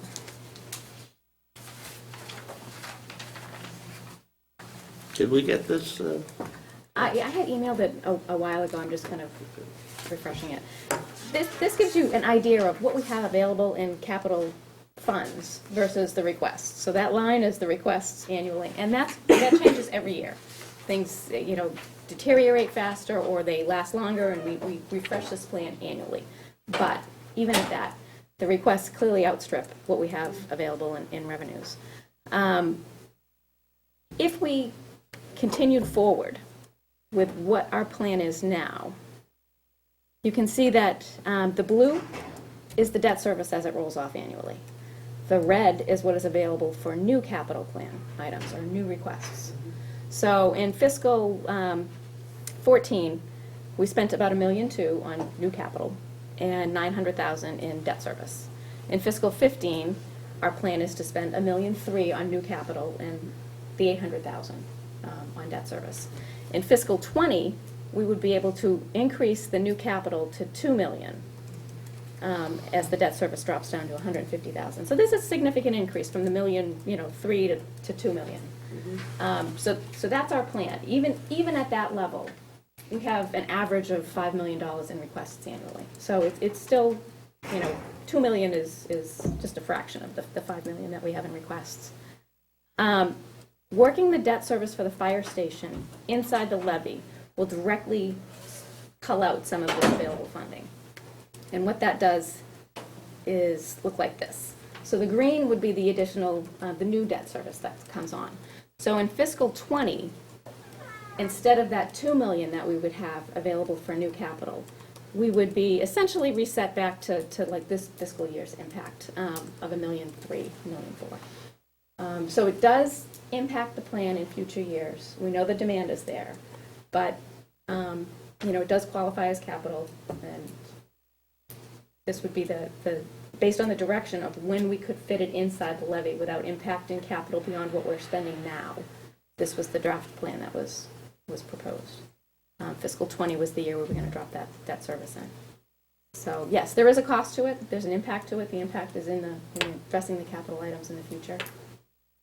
Yeah, but it doesn't just impact the amount of money that's going to be available for capital, but it impacts any other unforeseen happening, any other project that any other department, school committee, or anybody else comes up with over the time frame we're talking about.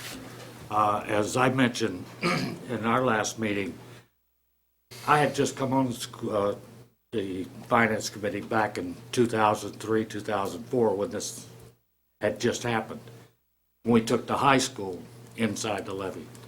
And frankly, for 3 or 4 years, it was meeting after meeting after meeting, no money, nobody got a raise, no vehicles got purchased unless we went outside with a capital exclusion, which went to the taxpayer again. We started paying for the high school in 2004. In that same year, we went out with $800,000 worth of capital exclusions because you couldn't buy any capital equipment at all. It impacted the school department. They went through at least 3 years I know of having to lay teachers off because there just were no funds inside the levy. We went in 2005, I think, for an operational override. Ridiculous, but There just was no money. And it didn't happen. So The cause and effect of what you're describing, there's two foreclose stories, all of that's this, two sides of that story. I'll tell you. to foreclose anything else that's going to happen over the next 4 or 5 or 6 years by doing this under the levy, I can't see doing it. We find ourselves today in a position financially that we can do lots of things that other towns can't do simply because we have been conservative all the way down the line. This is not a conservative move, and it's not a free lunch. Yeah. You can pay for it, but it's not a free lunch because everybody's going to pay for it again and again and again later. And it gets back to your opportunity cost. What do you forego to do this? I'd like to tack on that a little bit as well, and that, I mean, there's a couple of philosophical problems I have with this, in that the whole notion, this idea is being sold as essentially we can have a fire station for free. Now, it's not said that way, but we can have a fire station with If it's no not said that way, taxes. why do you say it that way then? Because You know, it's- that's frustrating, because, you know, it's. And Ted, you have your Ted, point to- if I was interrupting you at one of your meetings, you wouldn't be tolerating it. So I would ask you to behave in the way that you like people to behave at your meeting, And okay? I'd like you to shoot straight the way I do in my meeting. All right, Ted. Brian could make your point, and then Ted. Mr. Chair, absolutely. and Brian, I apologize then. I apologize for interrupting. It's portrayed as we can have a fire station with no new taxes. And I simply don't buy that. It's because I think, as Alan said, we will have the tax increases in exclusions on other items down the road.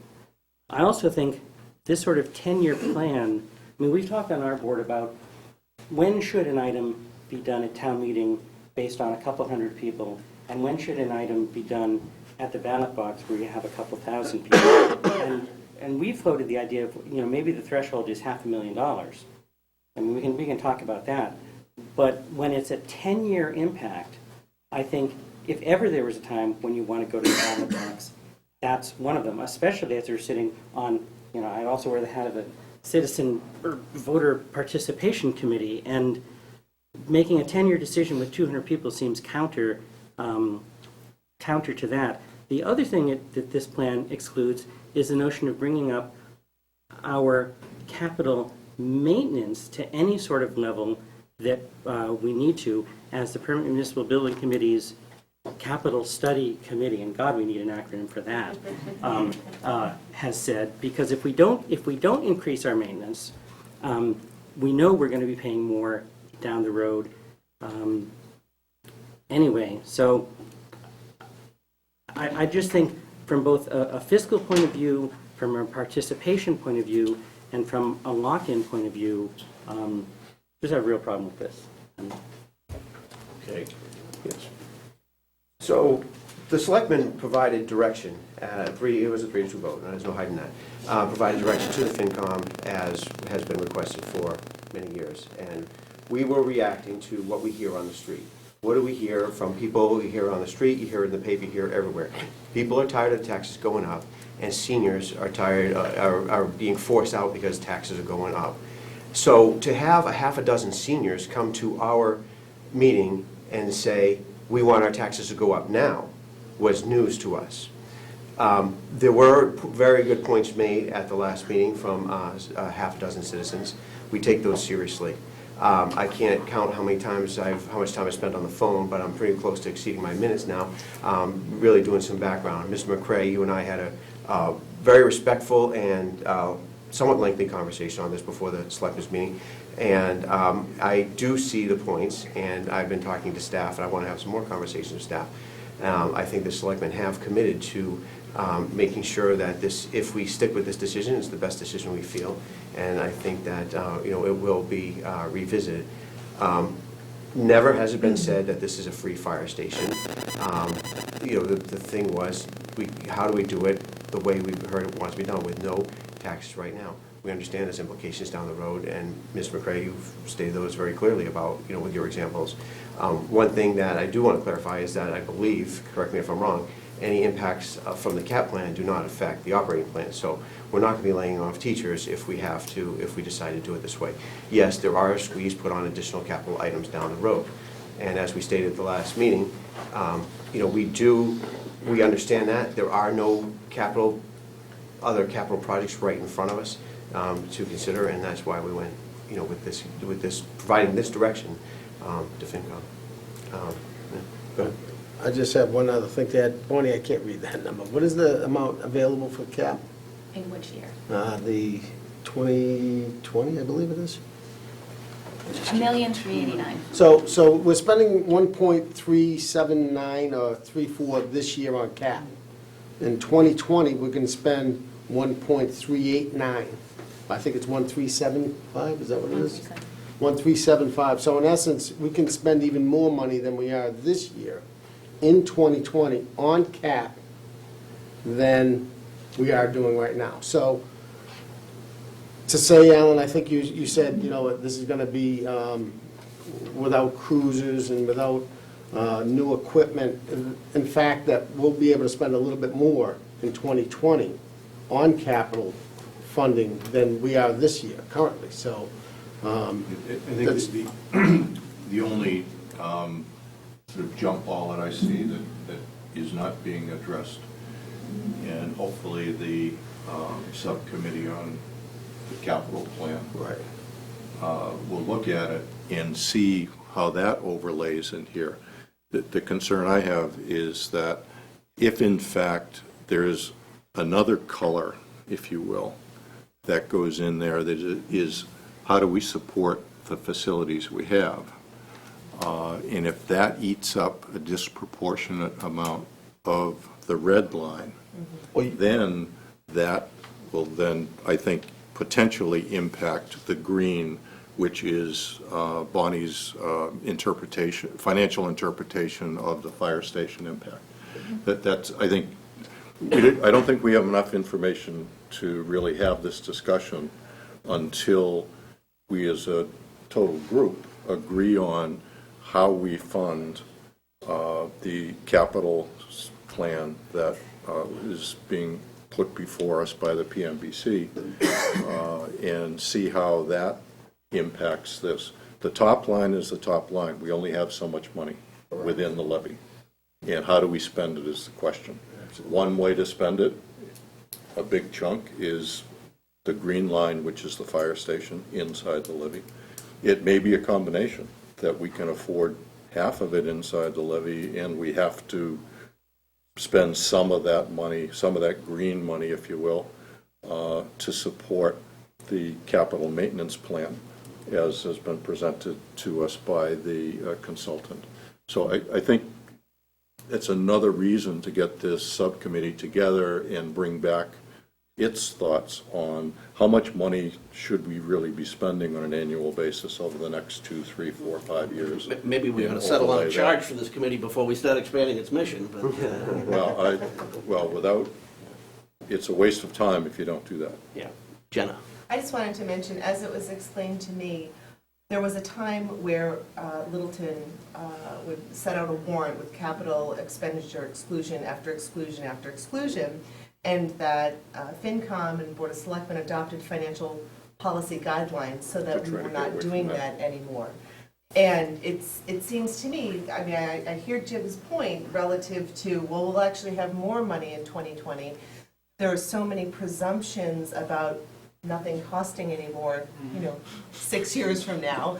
And also the concern that our educators and our folks that take care of us safety-wise, it's very hard to, I think, as a taxpayer, be faced with, oh, well, we have this green line in here now, and gosh, we really need that ladder truck, or we're risking a population of folks if there's a fire, or we really need this other piece of equipment or something for the schools. And my thought about it is that if we, as a town, decided to adopt policies so that we weren't going back and asking item after item after item, that while I think the intention was, well, let's not raise any taxes, and sort of theoretically, that was what, as Ted pointed out, was the 3-2 vote.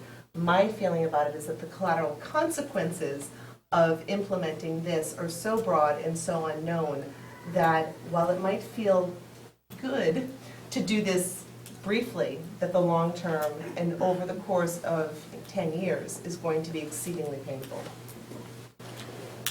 Alex? Thank you. Taking off my school committee hat, in 2020, the fire station will probably cost much more. Greg Carroll has estimated that the cost of building a fire station will increase 5% every year, and that's their best guess, but that's quite a bit of money, and if we're talking FY 2020. My other point is that there could be a ripple effect with this. We don't know, there's a lot, frankly, that we don't know right now. We just have this, we just got this townwide facility study that's very useful information, I feel, and I think that's something that we all need to work on and look at and see how we can use this, so as Keith said, it doesn't sit there on a shelf somewhere, and that we actually use it as a planning tool. My concern is that if we try funding the fire station inside the levy, certainly right now it seems premature, but even at all, my concern would be that we wouldn't be able to address some of those capital planning needs from a long-term perspective, where we're actually looking at saving the town more money over time by maybe paying more short-term to ensure that certain buildings live longer and have more use to us long-term. There's a thing that people, it's a buzzword that people use a lot, and that's called headroom. And this plan, and as everybody's pointed out, it's a 3-2 vote, so obviously, there's different viewpoints about how this works. But this plan takes away some of the headroom. Now, it's all well and good to say we're not going to raise taxes for the fire station, but I think all the unknown factors do end up being in fairly short run, not in a year from now, but 2 years from now, we start to see it go the other direction, where it isn't a savings, it's an increase. And one of the things that points to that is the fact that we're funding half of our capital plan, of the stuff that is in our request for capital plans, roughly. I don't suspect that any of that stuff is frivolous, that they reflect genuine needs, and that's going to continue to build. The difference is that they're little smaller amounts. They're 300,000, something like that. It just seems to me that that's a better place to put within the levy limit, to put those smaller projects, and that a giant project like the fire station is one that relies solely in the hands of the voters to decide whether they want to do it. And if they decide to do that, then we look at how we're going to do, if we can do some of that within the levy. But I think we need a buy-in from the voters that say, yeah, we're willing to spend the $6 million on a fire station, or we're not. Because you know what, this discussion is over if they say no. And That's a good point. And so my thought is, let's get that out in front of the voters, and let's take that headroom that we have and take care of some of these smaller projects that really aren't matters we should bring to the voters. And so I'm not in favor of the plan as we voted. So, Mr. Chair, I mean, that's a good point. I mean, we have an election coming up in May. Let's have a non-binding question on that ballot to ask whether or not, how folks want to pay for the fire station. We hear about 200 people shouldn't decide. We hear 3 people shouldn't decide on the Board of Selectmen. Well, let's ask the folks in town. Let's ask the folks and say, how do you want to pay for this? Because I agree that there hasn't been any, there's no doubt we need a new fire station. So the discussion of the fire station, I think, is, at least in this setting with finance, Board of Selectmen, and the folks that do come to meetings want to support a fire station. And I think the Board of Selectmen want to support. I think everybody wants to support. So why don't we ask the folks of the town in a non-binding question, how do you want to pay for it?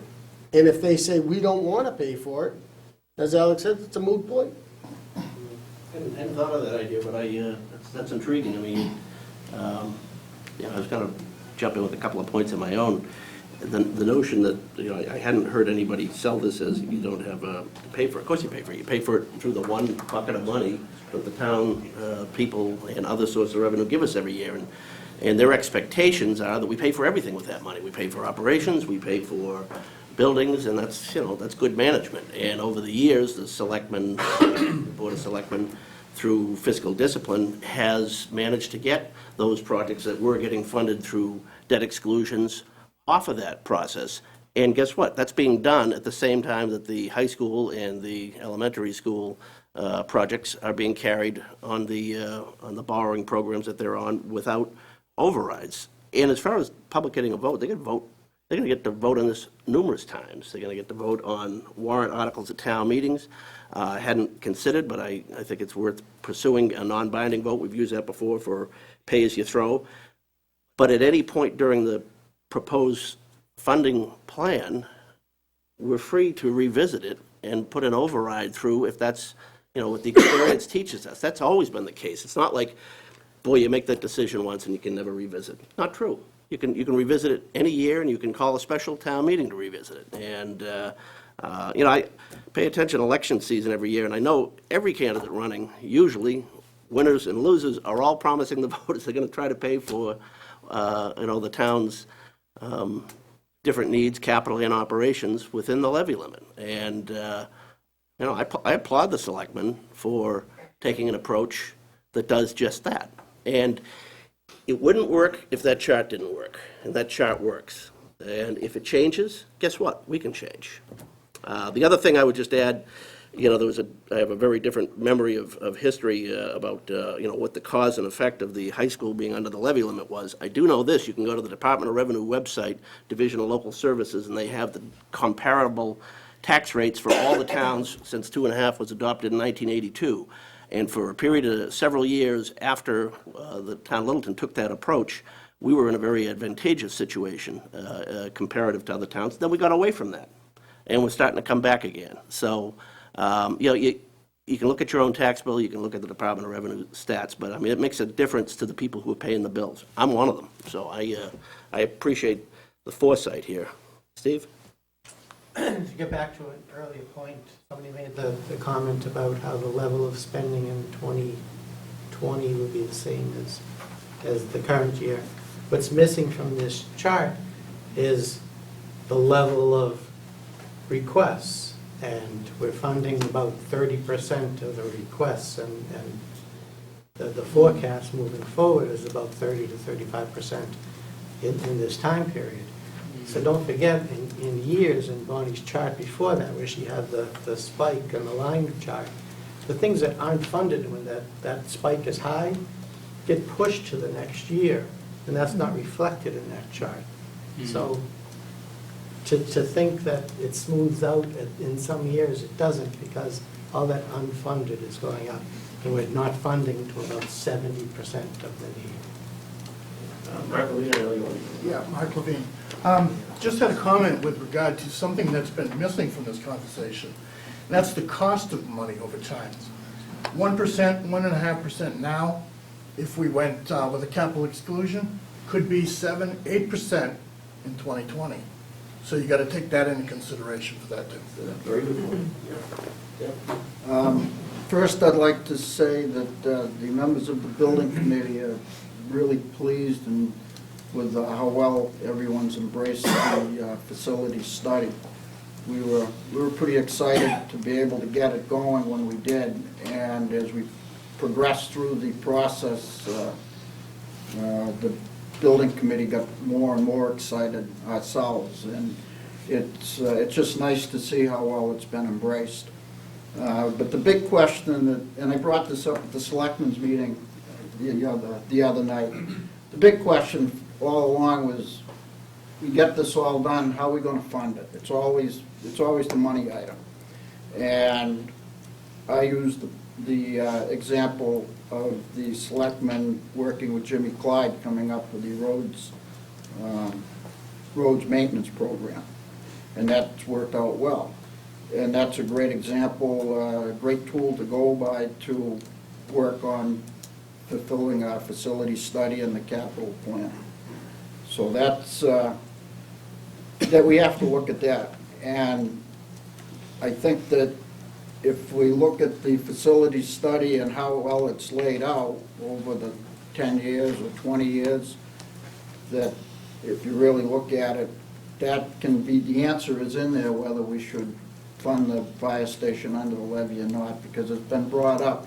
If we fall behind on trying to maintain the buildings in town, we end up with that big curve that we see that Steve alluded to. And we're gonna fall behind right from the beginning. Good point. Tom? Tom Coughlin, Coughlin Road. I agree entirely with Mr. McCrae's assessment. If we do it inside the levy, we're not gonna have any money for other departments as things come up, and I'm sure you all are aware things come up, like leaking roofs and that kind of thing, which costs a lot of money. So it really says it all in the letter that we all wrote. But I really need a commitment from you folks, or an opinion, if you will, from the Finance Committee, which way we're gonna go, in your opinion. It's pretty clear to me, but I would like to have that discussion. Thank you. Yeah, no, I've been hearing some of that too. Chris? Thank you. Yeah, Chris Simone, Whitcomb Avenue. I had the same question, if there'd be a vote coming forward. You know, it's hard to reconcile. The only place in which this project lives without a taxpayer impact is in the headlines. Every other way you look at it, this has an impact on the taxpayer. Now or later. Later costs more, to Mark's point. That's a taxpayer impact. And how we reach this point in a way that contradicts the policy and discipline that's been put forth by this committee to this point. I mean, we saw the disruption caused by funding within the levy of the high school project. I mean, you could say there might be unintended consequences, but we really can't in this instance, given that we just did this. We saw what happened when we pushed forward years of projects. We saw the disruptive governance which occurs in the meantime. In this case, it will be Park and Rec against school, against COA. It will be projects unfunded, it will be operational overrides. These are all taxpayer impacts. So how do we justify going against the stated policies that have driven us so well over the last few years? And I think that's the conversation. And I hadn't thought to factor to your point earlier, Mr. Glavy, that perhaps it's election year politics. I hope not. That's not leadership. It is not leadership to set this town on a course of disruptive governance and potentially operational overrides, which permanently impact the tax base moving forward. So we don't climb out of that hole. The taxpayer continually is affected by it. And I think Mr. Coughlin's point, just in closing, is a good one.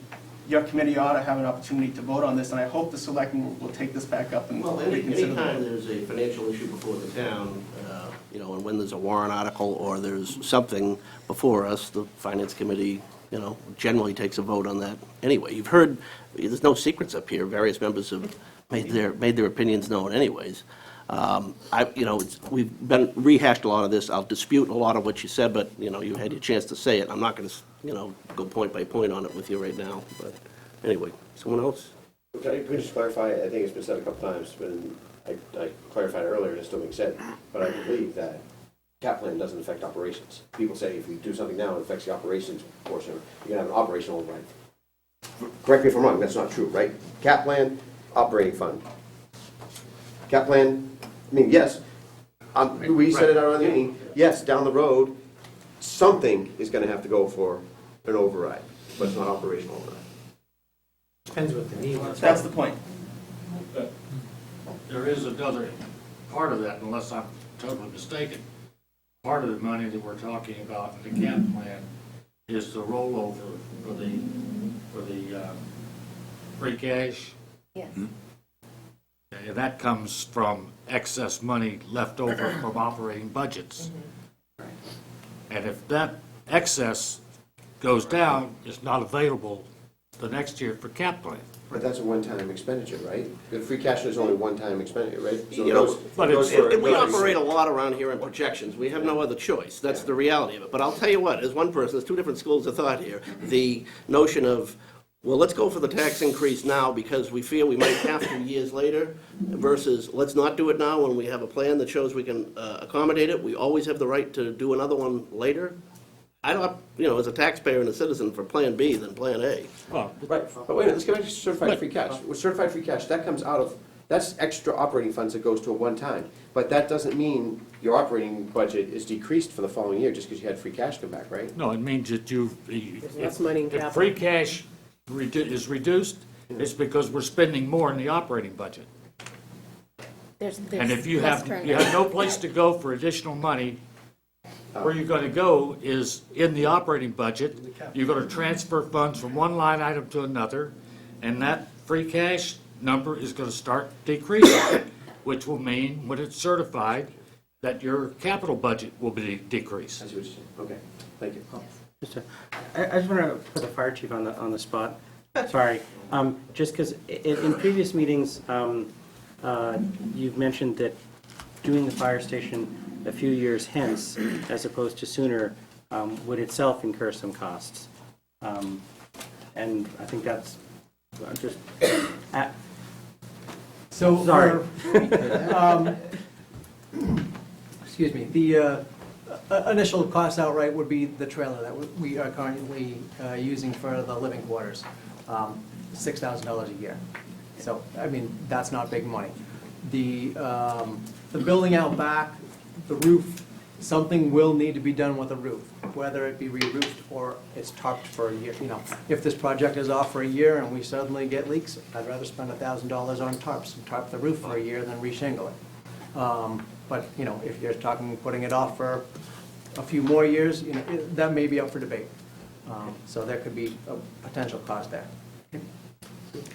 Scott, you also mentioned other things in prior conversations. So one was you said we're gonna have to replace a fire truck. You'd have to spend more for a smaller truck because it won't fit in the current facility.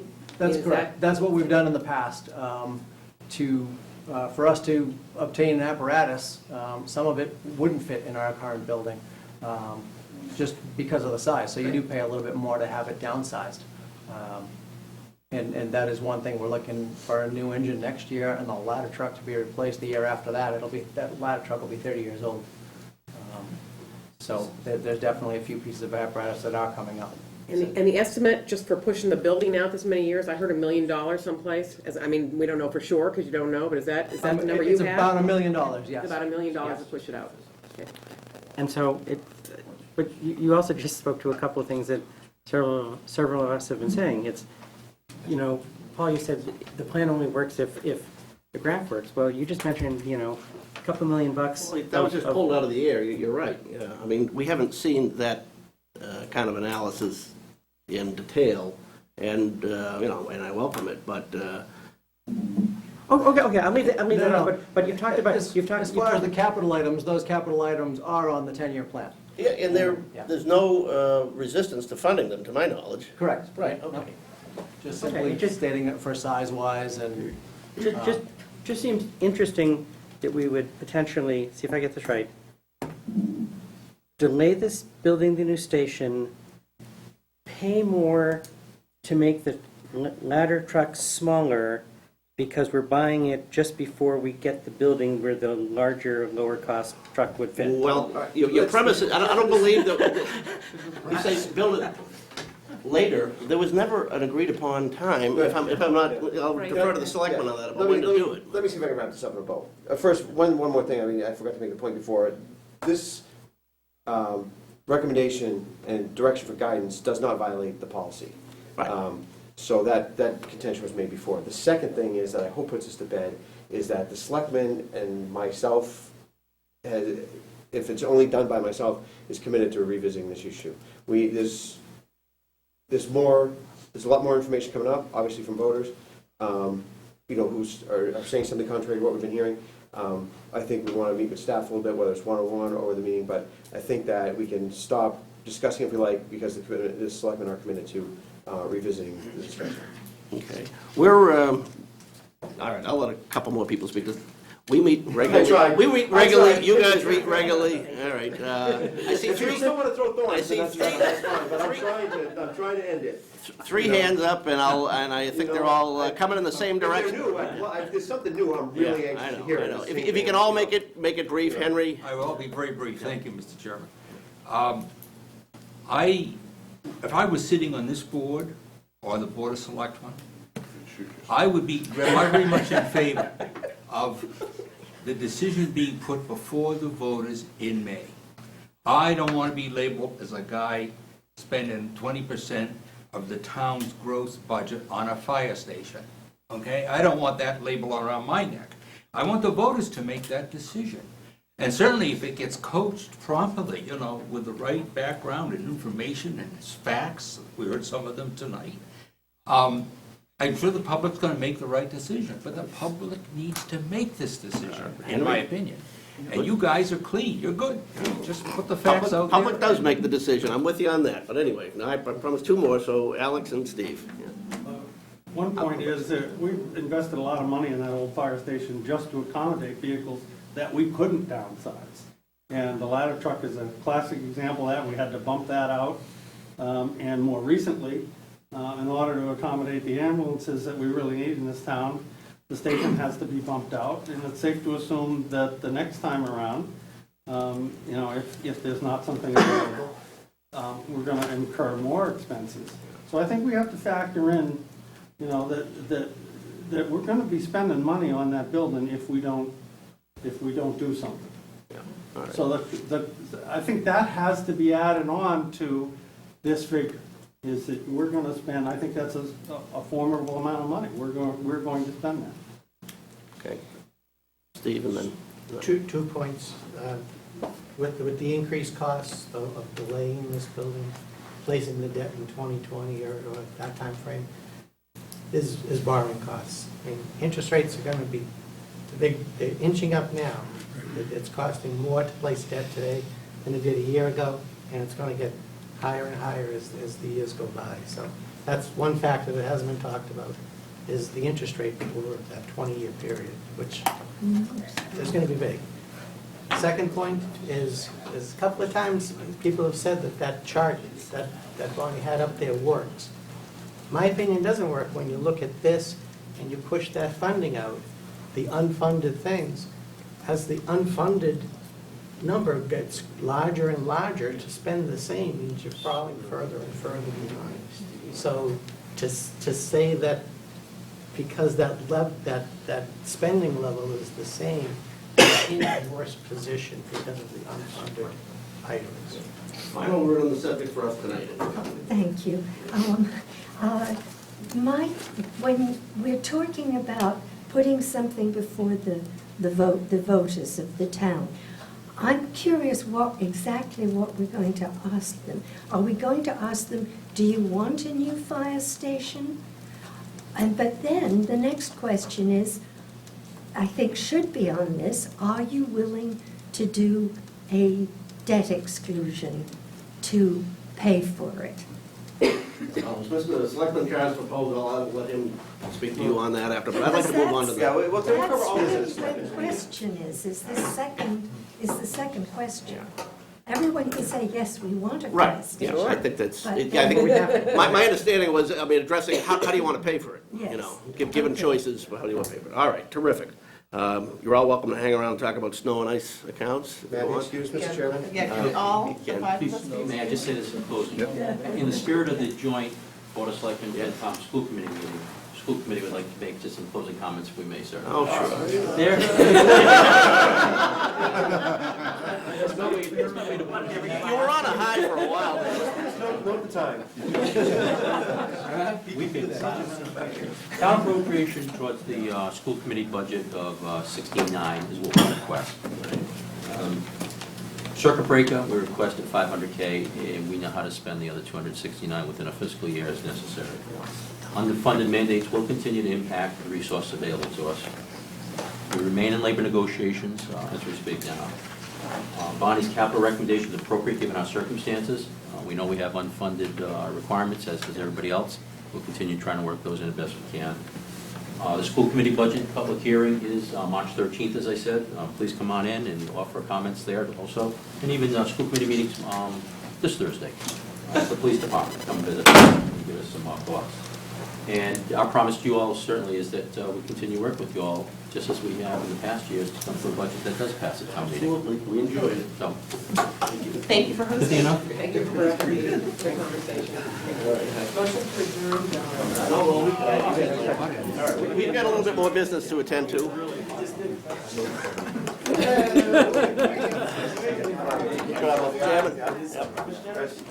I'm fighting a cold. All right. You're gonna eat Couple it. items.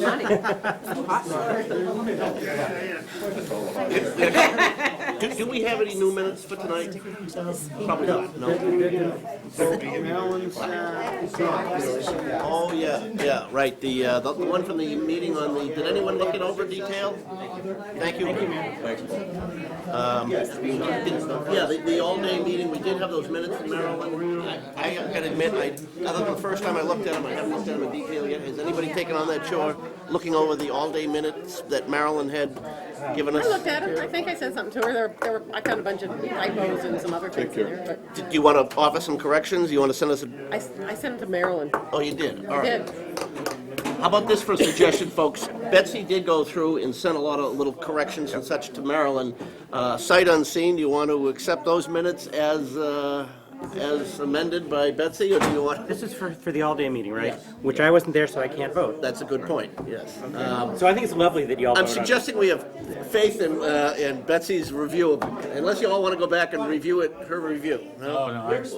I'd like to have the accomplishment of at least voting something. The minutes of, It's unfunded. whatever the date was, Could you tell them that, please? as corrected by Betsy. 16? Not in the plan. It's not funded in the plan. Motion's been made and seconded So then why to is it approve on the this? minutes of the November 16th Or it is gonna be- all-day session as amended by Betsy Bowling to Maryland's initial minutes.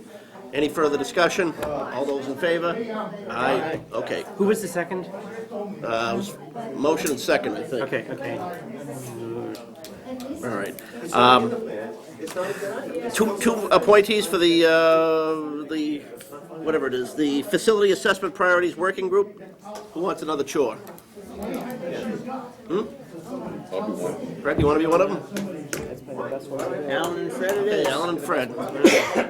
Okay, then we'll take that as a motion. Can somebody make that, please? We'll, I'll make a motion to approve Alan and Fred to become our appointees for the Facility Assessment Priorities Working Group. okay, any further discussion? Second? Second. Did you second it, Brian? Yes. I seconded it, All right, yeah. motion's made and seconded then to appoint Alan McCray and Fred Faulkner as our representatives to the Facility Assessment Priorities Working Group. Any further discussion? All those in favor, say aye. Okay, good. And what's the name of that group?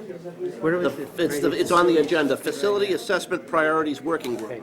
Facility Assessment Priorities, Snow and ice update and vote. Bonnie, do you want to give us everybody got the email on the snow? Folks with conversations, I hate to push you out in the hall, but we're having a tough time hearing ourselves up here. Thank you. What do we have on snow and ice? We gotta approve a... Bonnie will speak to it. Yes. Yeah, we all got an email I on put it. the but- memo up here, in Okay. case you want to look at it here. But basically, we are ready to start, or we're in need to start deficit spending tonight.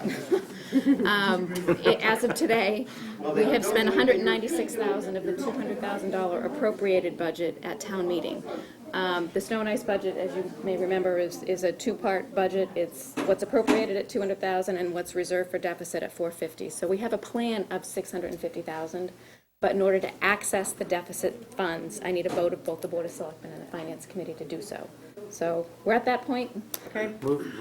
Move that we, well, If fair. not, the only question is it necessary to access the whole 450, or? It's just to start deficit spending. It's not, it's just to cover the costs as they're incurred and no more. Okay, so you make the motion. And the approval, the ongoing approval is through you, is that right? Yes. Yes. Okay. Okay. All right, move that we allow... Authorize? All right, authorize deficit spending of snow and ice. Thank you. Okay, and is that, you comfortable that's all we need for language All on you it? need, Okay, yep. then the motion's been made and seconded to authorize deficit spending for the snow and ice, utilizing the available account. Any further discussion? All those in favor say aye. Aye. The ayes have it. Okay, that's good. We are scheduled for next week. We don't have any topics for next week. Good. Move to skip. We did our work tonight. Anyone have an objection to that? Pound of flesh tonight. Okay, so we're, other than that, as long as we can, we'll stick to schedule, but let's dispense with the meeting of the 11th. We'll do, I think our next one's scheduled is the 24th, would it be 25th maybe? I skipped the week of the February vacation in case anybody was away for that. It's the 25th, yep. Okay, great, so we'll duly note that. What else was there? Maybe that was it, except that before the meeting started, Brian and Chris, PJ did come up and said that have somebody from our committee, and I reminded them that you guys were appointees, contact the school department about when the next budget subcommittee is, so that you can go and attend. So Okay. your overtures have yielded a invitation. Yay. Okay. So, Sure, we'll go. I mean, is that budget? Contact them, and then, Yeah. I would say contact either PJ or Kelly Clenchey, find out when the subcommittee meets. Mike Fontanella is actually their budget I thought it was in the subcommittee morning, but yeah, that's fine. I thought it was like 7 in the morning or something. But yeah, person. They're prepared to welcome you. right, it's, working downtown, it's hard to do a 7:30 in the morning meeting. Right. I did what I could. I know, I hate to take a day off from work for. Well, a talk to meeting. them, maybe they'll Yeah, schedule yeah. one at a different time, who knows? I don't can you know, I don't know what their norm is or Sure. how flexible they are. Speak to Mike or Paul, or doesn't matter, maybe probably Mike. Just contact Mike. Yeah, Or that's probably, in the super, Mike or Kelly, yeah. yeah, Yeah. in the super, yeah. Yeah. whatever you decide to do, I'm sure it'll be right. All right, I'll look that up for subcommittee meeting. Good choices. I'm not a dad, I got a cat, and I can't even control him. I tell you, I had an old friend died, and he had no family, but he had 2 cats, so one lady adopted. The only thing he was concerned about on his way out the door was what's gonna happen with his 2 cats. So a woman who lived in the elderly housing complex he was at got one of them, And you got the other. I got the other guy, and he came right into my house and took right over. Yeah, huh? Yep. That's what happens. Yep.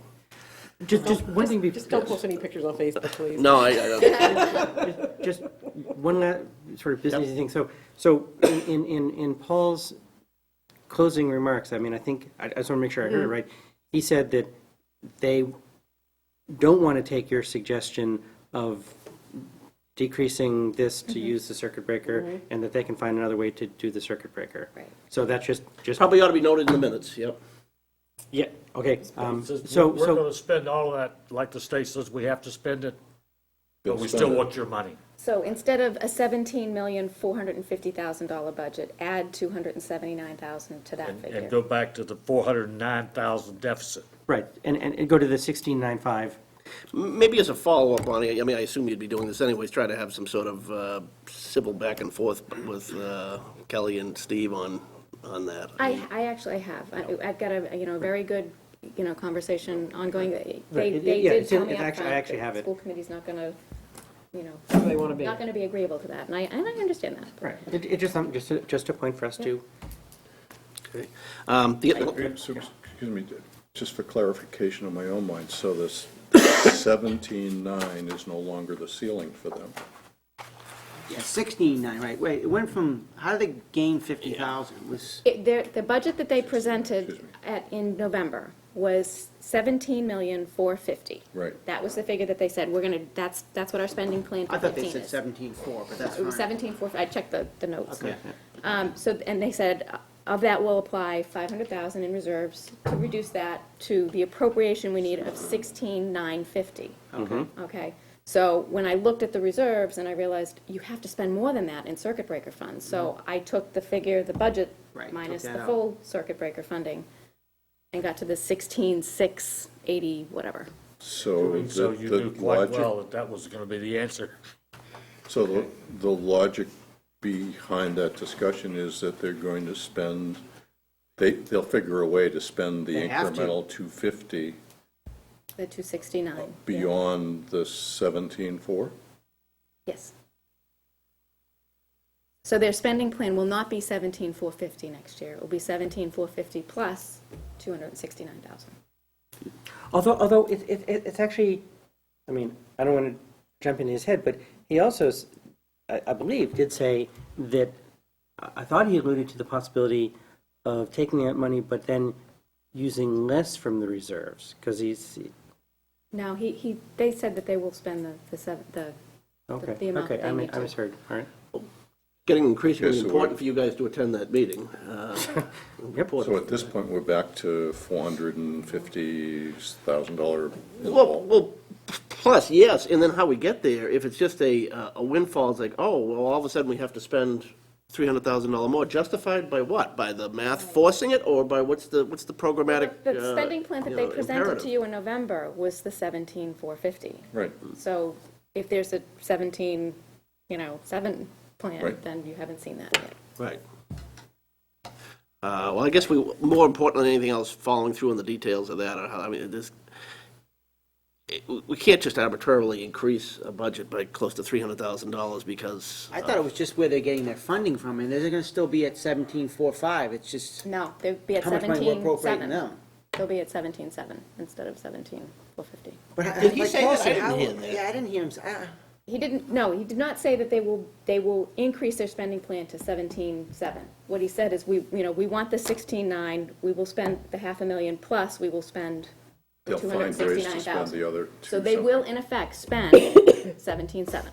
But it won't affect our contribution to it? Yes, it will. It Yes, will. it will. Yes. Well, that's a significant They still change. want the same contribution that they came in with the first plan. Yeah. Before we had this Right. business here. Correct. Well, I don't know, maybe, That's a are you okay with that? If you're not, then you should be sending That's why I have a memo, right? Yeah. That's why I have the funding that I have. Okay. What the finance committee, I think, needs is the justification for the Right. 17,700 budget Right. versus the Yeah. because you got the 17,400 budget. You haven't received the 17,700. Only in general areas, right? Right. Yeah, but that's Right. fine. It was, yeah. But you had the conversation and the review of the 17,400. Yeah. You haven't for 17,700. Right.